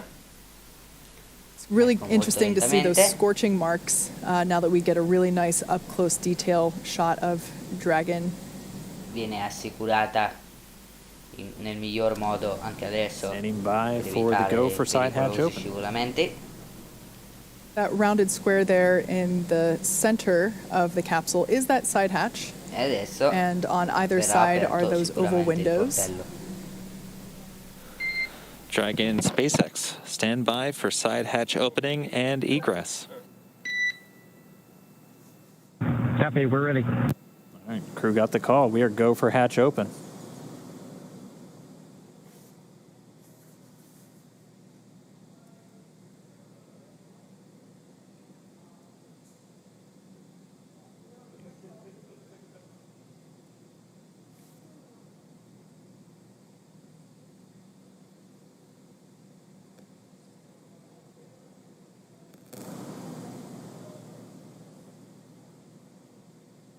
And if you look closely, immediately above the hatch, you can see the area where you can see them working in now. That's where those drogue chutes deployed from. The two circles on either side were where the mortars were.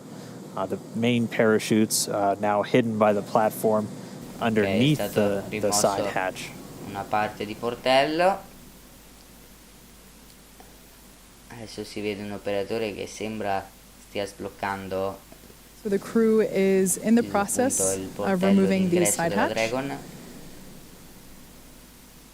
We can see that Go Navigator is in transit. It is making its way back to the Pensacola Naval Air Station.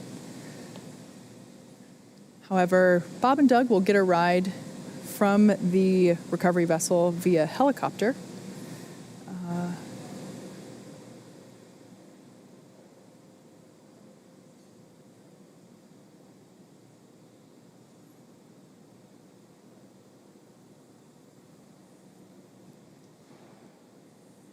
Ecco, come sentite si stanno preparando ad aprire il portello.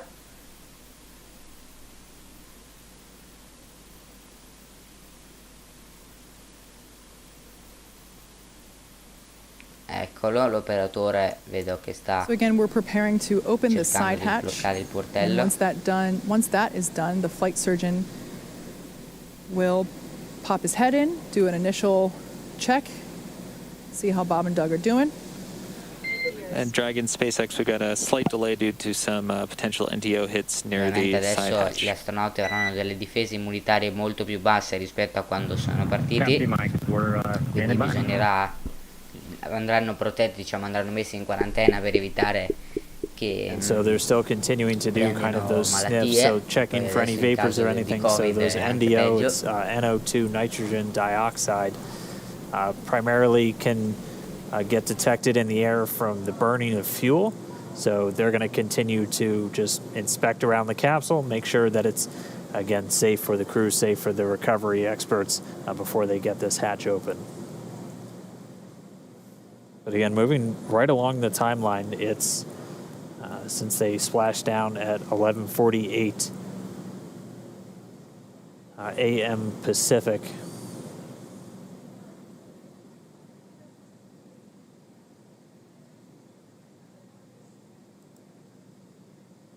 And so again, they're just pausing the operations for a moment, doing some additional air sampling around the prop system. We still have telemetry being fed from the vehicle, so flight controllers here in Hawthorne able to monitor prop tanks, propulsion tank pressures, and not seeing any issues with those at the moment.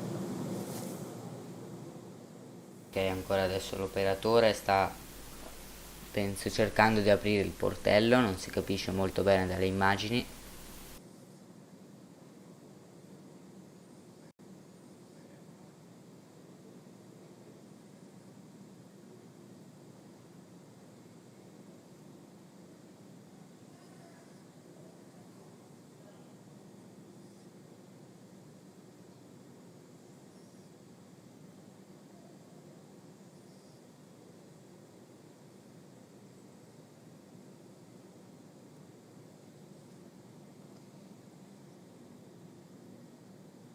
So again, just a short pause in the operations as, again, they're just sniffing around the capsule, making sure we don't have any readings that might indicate a fuel leak or anything around the vehicle. They did detect some NDO, some nitrogen dioxide, which is typically a residue that arises from the burning of fuel. So they're continuing to do just a couple of different air readings, grab samples essentially, before they proceed with the hatch opening.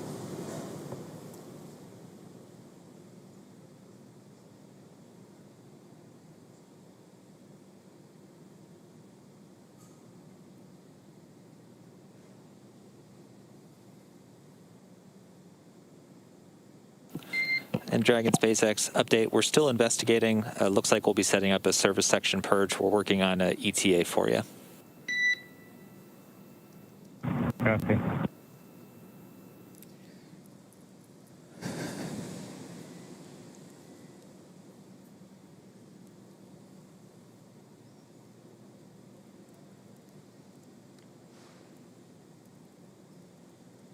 In case if you're just joining us, NASA astronauts Bob Behnken and Doug Hurley have safely returned from the International Space Station. They made an on-time splashdown in the Gulf of Mexico just off the coast of Pensacola, Florida at 11:48 a.m. Pacific, 18:48 a.m. Universal Time. And they have been pulled out of the water and hoisted onto the recovery vessel Go Navigator. And right now, the team is just completing. They did an initial check and found that there might be some remnant vapors, which we certainly don't want to be around when we have Bob and Doug coming out of the capsule. So the team is working to purge the service section in preparation for crew egress. Just a little commentary on the hatches that we've been talking about. So while Dragon's top hatch is used to connect to the International Space Station, that's the one that's located under the nose cone, which is currently hidden there at the top of the capsule. This is the side hatch is what is utilized for ingress and egress, both on the launch pad as well as coming up here on the recovery vessel. When the capsule is docked to the International Space Station, they will use the forward hatch to exit and enter the capsule. Something to note that once that side hatch is opened, it'll be the first time that Bob and Doug have gotten a breath of fresh air. The first time that they've been able to do so in 2 months since they boarded the Falcon 9 at the start of their mission back on May 30th. Yeah, with an on-time splashdown, they return with almost exactly 64 days in space on this mission, just a few minutes shy of that. So I know they're looking forward to it. At a minimum, in a little bit more of a stable condition now that they're on the boat, not in the water. But again, our team's just continuing to step through. They're reporting that they're seeing all of the vapor levels that they initially detected have been dropping, and that service section purge. Dragon SpaceX, we show that levels are declining, but are continuing with purge. Copy.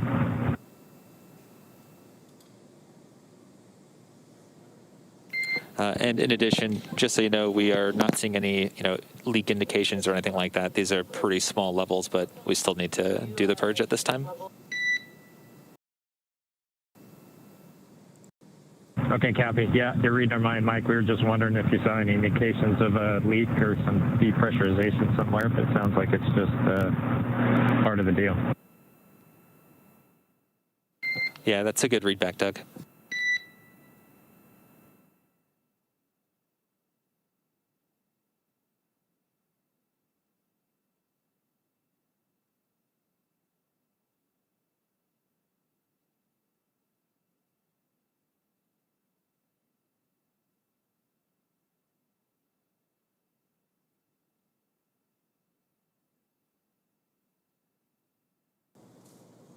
All right, so we're just continuing to get a view down right at the hatch of the capsule. They are detecting those very small traces of a couple of the hypergulls.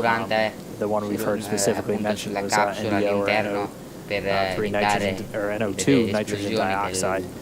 They are at very low levels, obviously not at a very harmful level, as we still have people in close proximity to the capsule.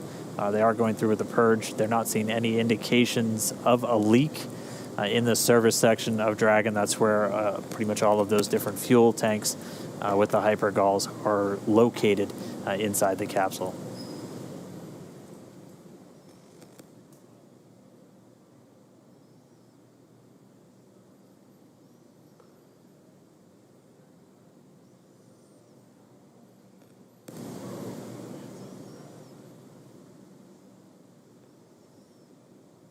Ci sta ricordando che sono passati ormai 44 minuti dall'ammaraggio.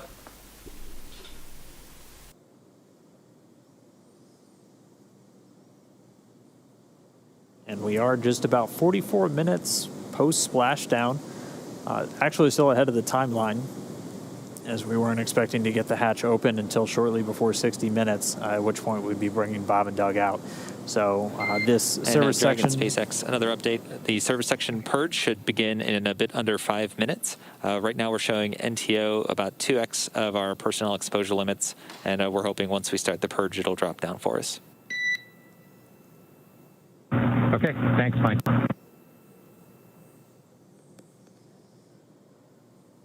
Eccoci, ha ripetuto che appunto la Dragon è I'm going to have to propulsa correct con myself. So it's NTO, that's the dinitrogen tetraoxide, and that's one of the hypergolic fuels used inside Dragon for powering those Draco thrusters.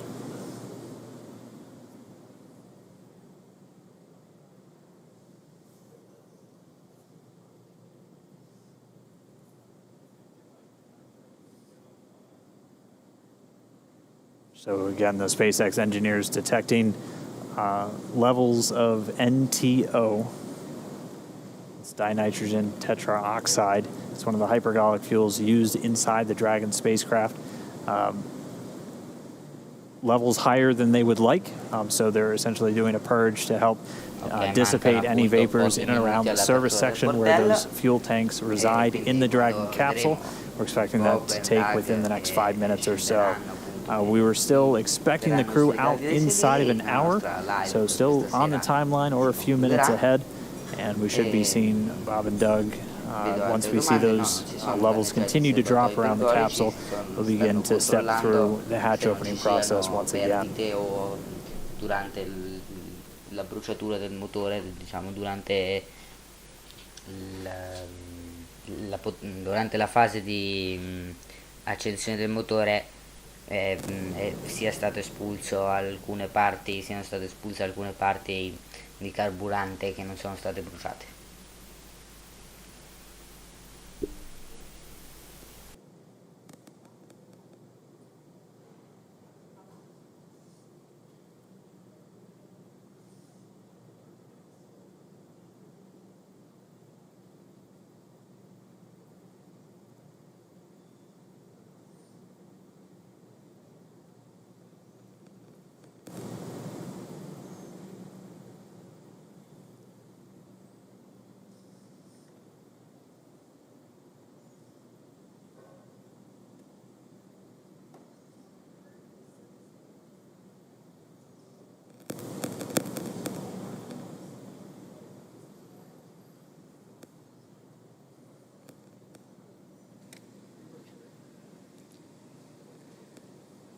So right now we're getting ready to purge the service section. This is to make sure that the lingering NTO fumes that the team is detecting get flushed out, essentially. The service section is not the interior cabin where Bob and Doug are. It's actually the part of the capsule that is outside of the place where Bob and Doug are. It's external to the cabin, but it's inside the capsule itself. So you can think of it as the space between the exterior of the Dragon capsule and the interior space where Bob and Doug are. I think the interior pressure vessel, essentially. Yes, exactly. Yeah. So Bob and Doug are fine. The air that they are breathing is, that nitrox mix that they've been getting throughout the entire duration of today's operations. But it'll be essentially the area below their cabin, completely sealed off from the service section. Yeah, that service section is where there's a lot of telemetry. It's where there are the prop tanks, and we're just making sure that those get aerated so that lingering fumes are swept away. Yeah, again, they had detected higher levels than they want to see of nitrogen tetroxide. That's one of the two hypergolic fuels used in Dragon, the other one being monomethyl hydrazine. Those two fuels, essentially when thrown together, even without an ignition source, will react. That's what makes them hypergolic fuels. Much simpler, more elegant solution used in a lot of on-orbit maneuvering systems in spacecraft.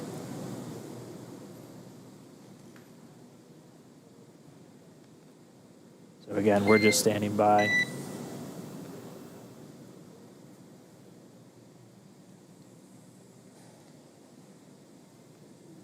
So as you can see on your screen, there is one crew member that has kind of what looks like a... Dragon SpaceX, don't have a huge update for you. Just letting you know the service section purge is still in work.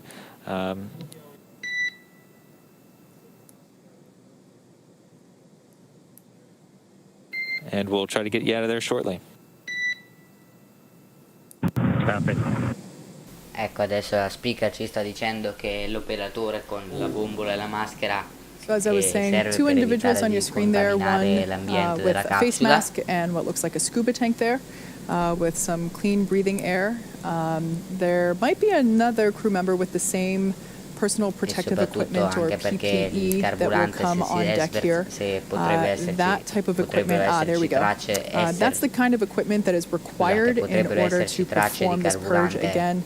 The NTO is, the fumes from that are toxic, and of course we want to keep all crew members safe as we prepare the side hatch for opening in order to let Bob and Doug out. Looks like limits are dropping and getting pretty good. We're still continuing with the purge just to be extra sure. Okay, that sounds good, Mike. Thank you.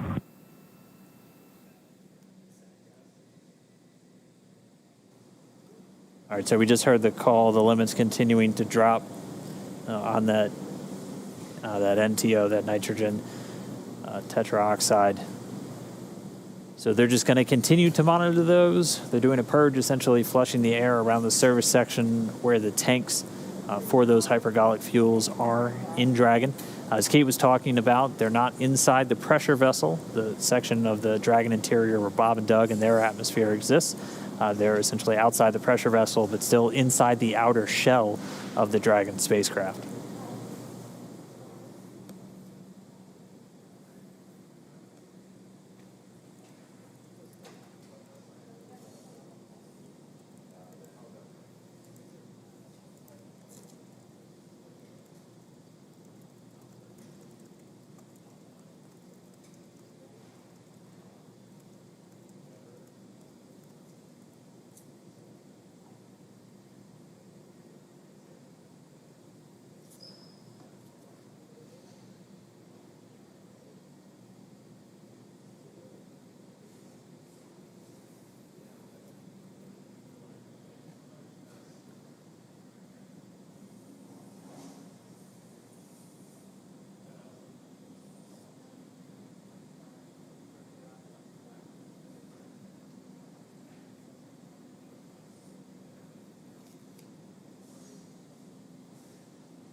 We are just about 52 minutes post splashdown.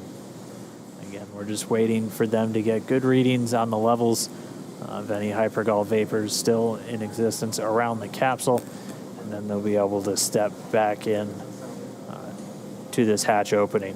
We did hear confirmation that they haven't seen any indication of leaks through the telemetry they're still receiving from the Dragon capsule. And so, Dragon SpaceX, we're going to purge for 1 more minute. Copy. there we go, should be 1 more minute. And then if levels have dropped sufficiently, we'll be able to step back in to the hatch opening process.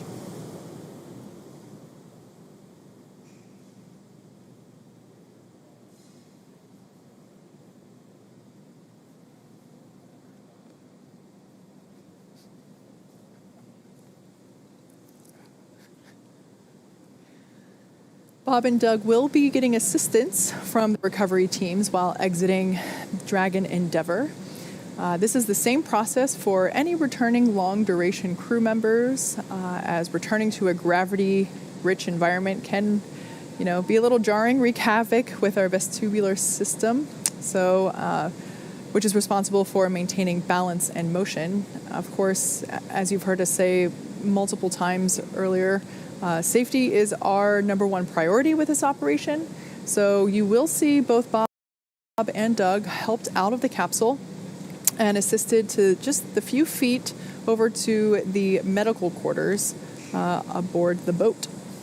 Yeah, if you've ever watched long-duration crews return on a Soyuz, it's a pretty similar process where they're literally carried out of the capsule and immediately placed down into a waiting chair, where they usually get some initial medical checks out there in the field before they're then carried to an inflated medical tent. We don't have a tent, we have quarters, and they're a whole lot closer, so they'll just have a couple of feet to go from the capsule itself into those medical quarters. And then once they're in there, they'll get some initial checkouts from their flight surgeons who are on location on the boat with them. These are the people that have essentially been responsible for their health and well-being throughout their mission, both beforehand, all of their pre-flight data takes, offering them support in the lead up to launch, and then the entire time while on board the International Space Station. And then they're right here with the front line, with the recovery teams, ready to welcome them home.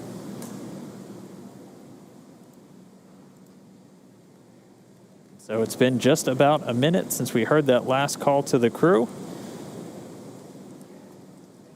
We should be just about done with the purge. We're going to stand by, and hopefully we'll resume these hatch opening operations in just a moment.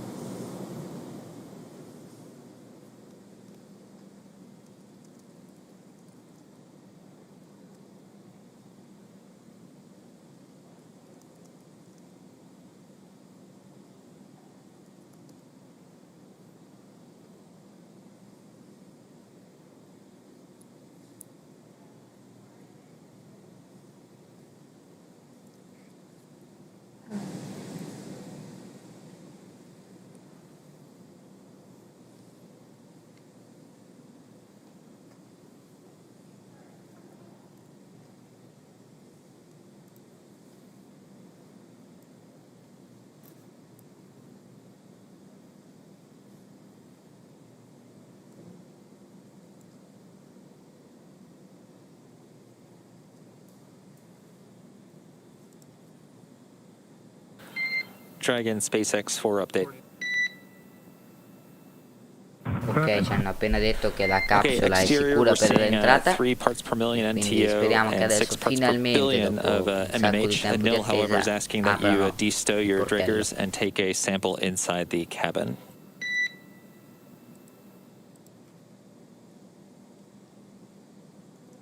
Yeah, which detector? What number, Mike?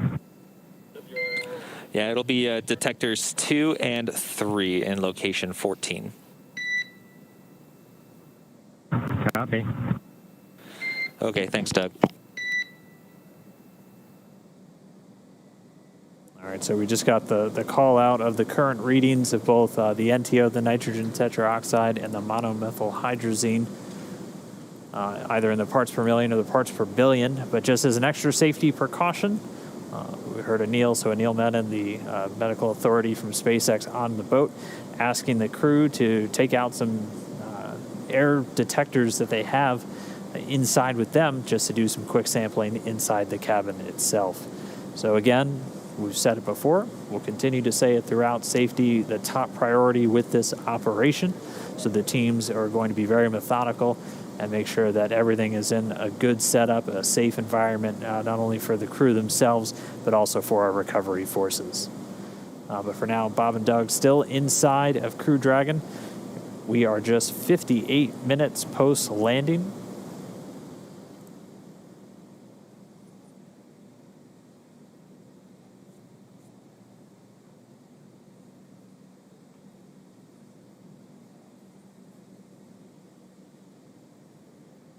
SpaceX Dragon with a status. Go ahead, Doug. Okay, for NO2 on detector 2, it reads 0.0. And on detector 3, it also reads 0.0 for MMH. Okay, great news. 0.0 for Ok, non detectors ci 2 sono and 3 for particelle di NO2 and combustibile MMH. all'interno Thank you della very capsula much. e quindi That's a good adesso copy. è sicura l'entrata al 100%. And so Doug Hurley reporting zeros across the board, no traces of either the NTO or the MMH.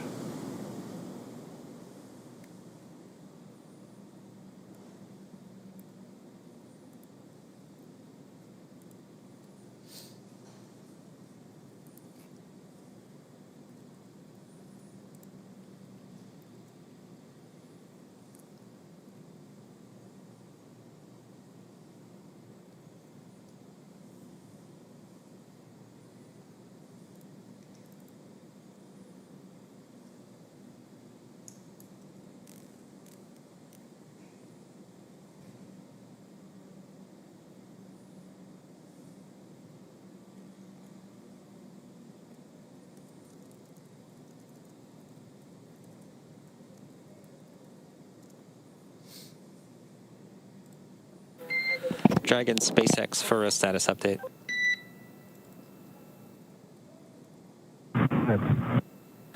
Okay, so currently our exposure limits are below limits, but the purge is actually doing a pretty good job. We saw NTO go from 3 parts per million down to 1.5 over the last few minutes. So ideally, with a lot of caution, we'd go ahead and let the purge run for a little bit longer, but we want to see how you guys are doing. If you're okay with continuing with the purge versus knock it off and get you guys out of there quickly. Yeah, we're fine hanging out, Mike. No problem here. Okay, thanks for that, Doug. We'll keep working the purge to get us down, and thanks for that. Thanks for that. Yeah, let's just keep everybody safe. No reason to rush. Yeah, we concur.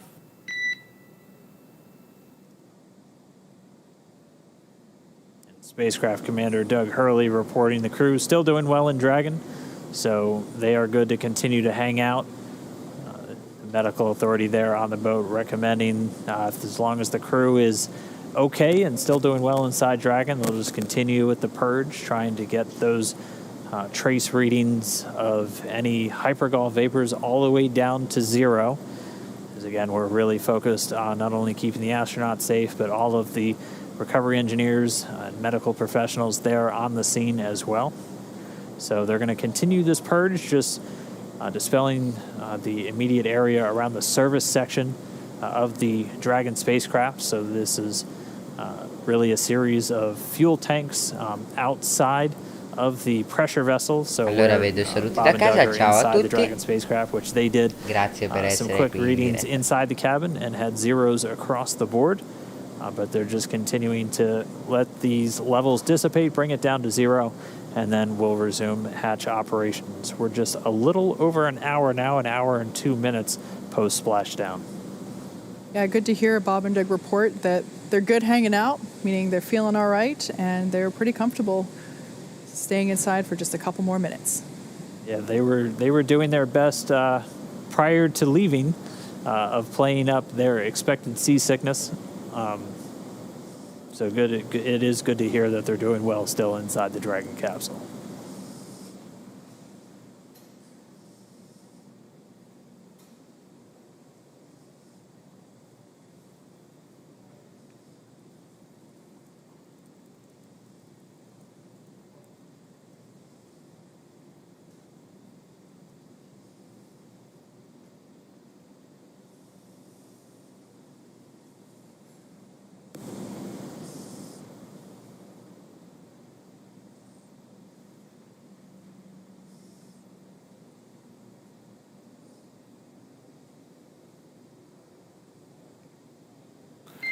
And Dragon SpaceX, we're still seeing good indications from the purge. We're looking to go about another 5 minutes and looking for 0 indications. If at any time you'd like us to speed things up, please let us know. Oh, we're good. Just keep doing what you're doing. We can wait the 5. Easy. All right. Thanks, Doug. All right, so we'll settle in at least another 5 minutes while they just continue to disperse any trace remnants of those hypergol fuels around the service section of Dragon before we once again step into the hatch opening. We're gonna stay with you, stay with us until Bob and Doug are out of the capsule and into their medical quarters. La capsula Crew Dragon che abbiamo visto atterrare circa 50 At this minuti point, fa. Bob and Doug are still strapped into their seats. The seats have actuated away from the position where, I guess, in the orientation in which you see the capsule now.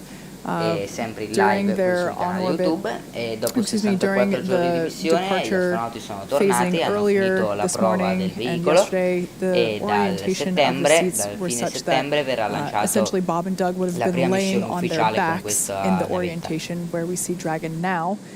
Currently, the seats have actuated upward slightly, so they are not completely upright. They are reclined a little bit, nice and comfy there. But they are able to see in and out of those windows there that we see on either side of the side hatch. And then once they're able to finish the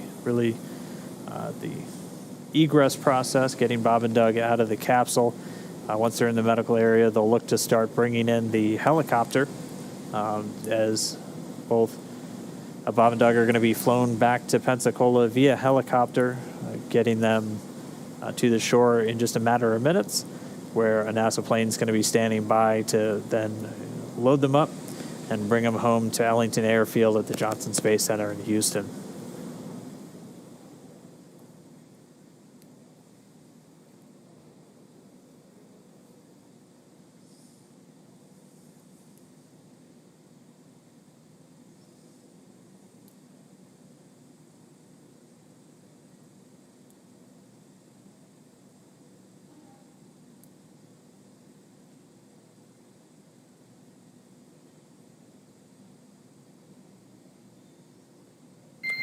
And Dragon SpaceX, things are still trending well. We're expecting another reading in about 2 minutes, so at 19:56, and looking to hopefully egress you guys shortly after that. Okay, sounds good, bud. Thank you.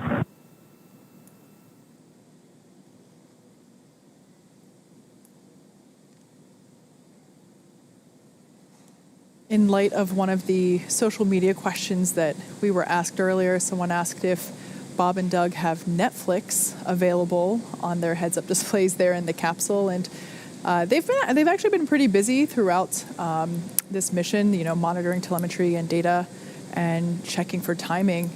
And I would say now's about the time that they would certainly want something to watch because at this point their only job left to do is get out of the capsule.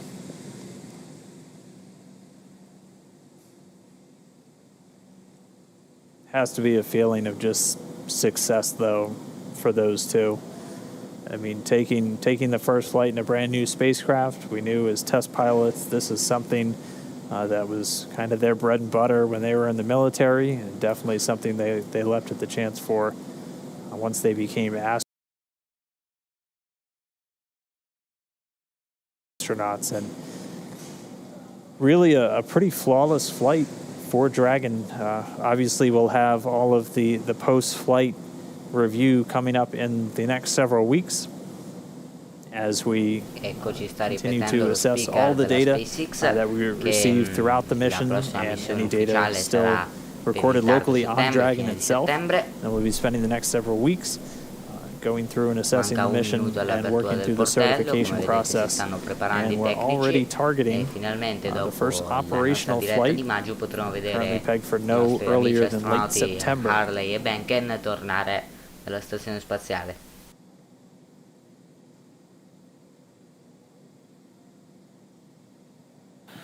And Dragon SpaceX, we're now planning to stop the purge in 1 minute at about 1957. Copy. Thank you.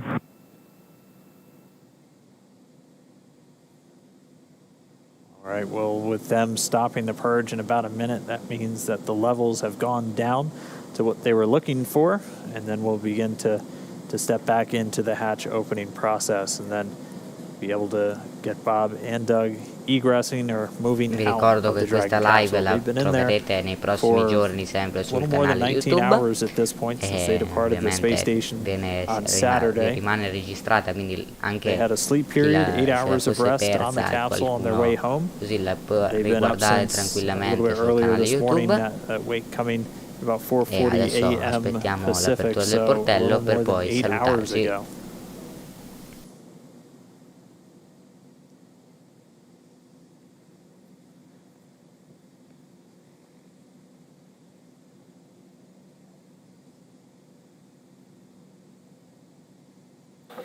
And Dragon, the purge is now complete. One more Drager check, and then we should proceed with hatch opening.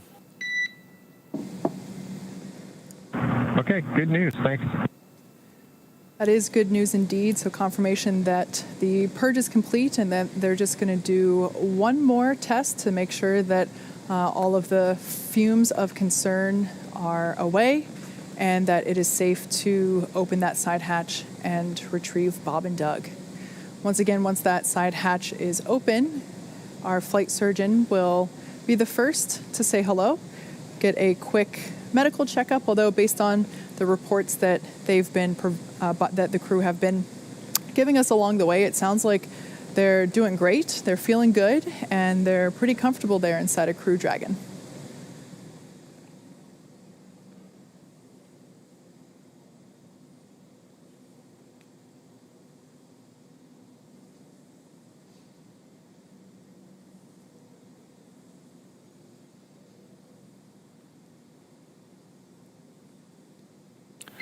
And Dragon SpaceX, we show 0.4 parts per million on NTO, 18 parts per billion of MMH. That's below limits. We are proceeding with hatch opening. Okay, great news. Thanks, Mike. All right, so there's the green light we've been waiting for. In fact, the green light we've been waiting for months at this point. This is our first opportunity to say hello to Bob and Doug, our favorite space dads, as they are now about to egress or exit from Dragon Crew Endeavour. Again, this is the culmination of what has been about a 19-hour journey home, all starting yesterday as they departed the International Space Station. So this hatch will be manually opened, and once doing so, Flight Surgeon Anil Menon will say hello and make sure that they're still doing all right, and then proceed to assist them with exiting the capsule. And we see the hatch is now open. Ecco, Hatch being opened at finalmente hanno aperto il 12:59 portello. Adesso PM vediamo Pacific. i nostri astronauti che saranno ancora Hatch is seduti. open.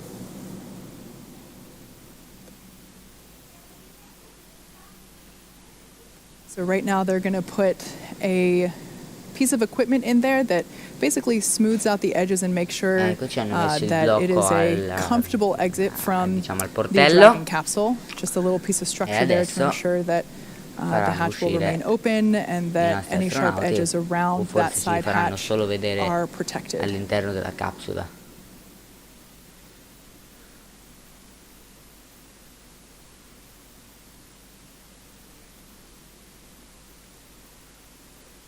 The blue suit there, that's one of NASA's flight surgeons for the crew. That's Dr. Stephen Hart.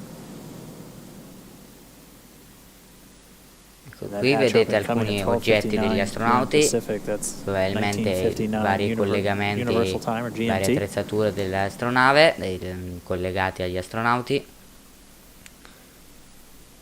E adesso dovrebbero essere tirati fuori.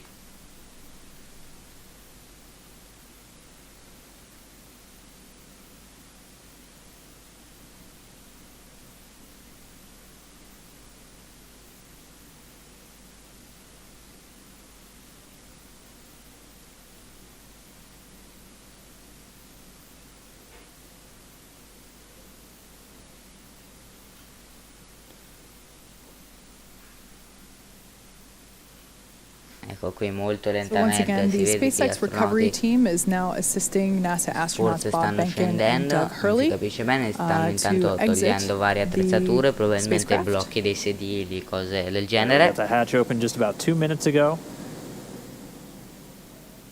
We paused for a little while as they were just detecting some trace amounts. Ecco qui, infatti, come vi dicevo prima, non some of eravamo the sicuri hypergol se fuels. riuscissero a So we camminare, infatti executed a hanno series of subito purges, preso una barella per and then once portare those were down back intanto in un primo acceptable astronauta limits, che non so se we chi were uscirà per able primo, se to Harley o then start Behnken, with the egress. e So there we see uscirà per a primo e stretcher verrà on caricato deck. appunto sulla barella This per is normal. This is part aiutare, of the per standard portarlo recovery fino procedure. alla camera di And decontaminazione. it is just simply to ensure Bob and Doug remain safe. Like we said, readjusting Ecco, to sentite gravity anche can be a little lo challenging. speaker che dice Dizziness che can often occur, il passaggio especially dalla, when you're on a boat. dalla microgravità alla gravità crea minor mobilità, da problemi di The minor stretcher will mobilità. just be used to as standard procedure to make sure that the astronauts make it over to the medical tent as easily and as comfortably as possible. Yeah, as we discussed, the reintroduction to gravity from microgravity can be a bit jarring, especially on our vestibular system, so the stuff responsible for our balance. And as they are on a ship underway, we just want to make sure we're Ecco, taking every vedete anche possible l'operatore precaution che sta to preparando ensure that their arrival bene la is barella safe con and free cuscino, from any injury con now that tutti they i are home. comfort per gli astronauti.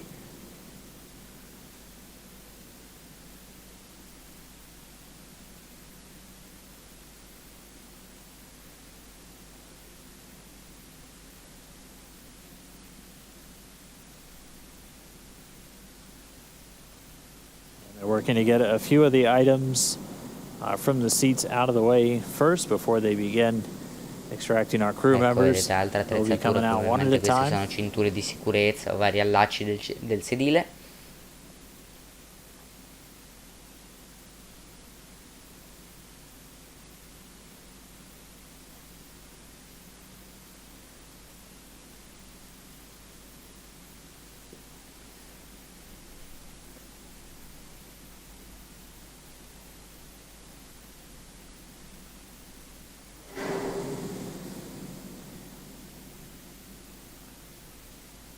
As we saw during the ascent portion of this mission, there is enough room inside the capsule for them to do a backflip in microgravity. However, considering there's a couple folks in there right now from the recovery team. Count check. Got you loud and clear. Quick comm check there between Dragon and Mission Control And here. Solo from the PLC, I just wanted to thank you guys for bringing us home safe before I disembarked from ship Endeavor. I'm sure Doug will have some good words for you guys as well. But thank you for doing the most difficult parts and the most important parts of human spaceflight, getting us into orbit and bringing us home safely. Thank you again for the good ship Endeavor. Thank you, Bob, for those awesome words. It's absolutely been an Ok, il honor primo and a ad pleasure to uscire work with you from the è entire Bob SpaceX Behnken. team. It's been awesome.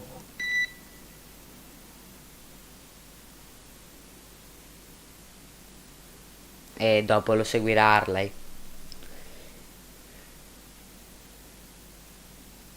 Bene, adesso ok, gli astronauti stanno The uscendo. words from NASA astronaut Bob Behnken. Verranno caricati ovviamente pilot tutte e due su seat, due so barelle perché non putting riescono himself bene a as muoversi per PLT. via dell'effetto della gravità terrestre Still standing dopo by essere for stati crew quasi members to 2 begin mesi making their way in out of the Crew microgravità. Dragon spacecraft. E ecco, vediamo un braccio un attimino di Benken che si Yeah, they're gonna intravede get some un po' dal assistance, just portello. the couple of feet to the E medical detto quarters on questo, board io the vi ship. ricordo di Where they're iscrivervi going al to be canale able se to volete get lasciare out un of bel their like a seats that questa they've been live. wearing Questa for all live la the ritroverete final dynamic phases fino of la the ritroverete sempre sul separation canale, events, quindi deorbit anche burn, per chi se l'è reentry, persa la potrà andare a splashing rivedere down. sul canale o magari è So a arrivato little in over an ritardo. hour ago, E at quindi detto 11:48 questo noi ci or vediamo AM come Pacific sempre time. in un prossimo video. Ciao ragazzi e buona fortuna Doug e Bob per il Again, the recovery team. diciamo SpaceX Dragon a fine from the del loro viaggio che continuerà sulla Go Searcher. Go for Quindi SpaceX. ciao a tutti e buona serata. Here we have our first view of Yeah, Doug Mike, I Hurley. just would like to sort of reiterate what Bob said and add my thanks to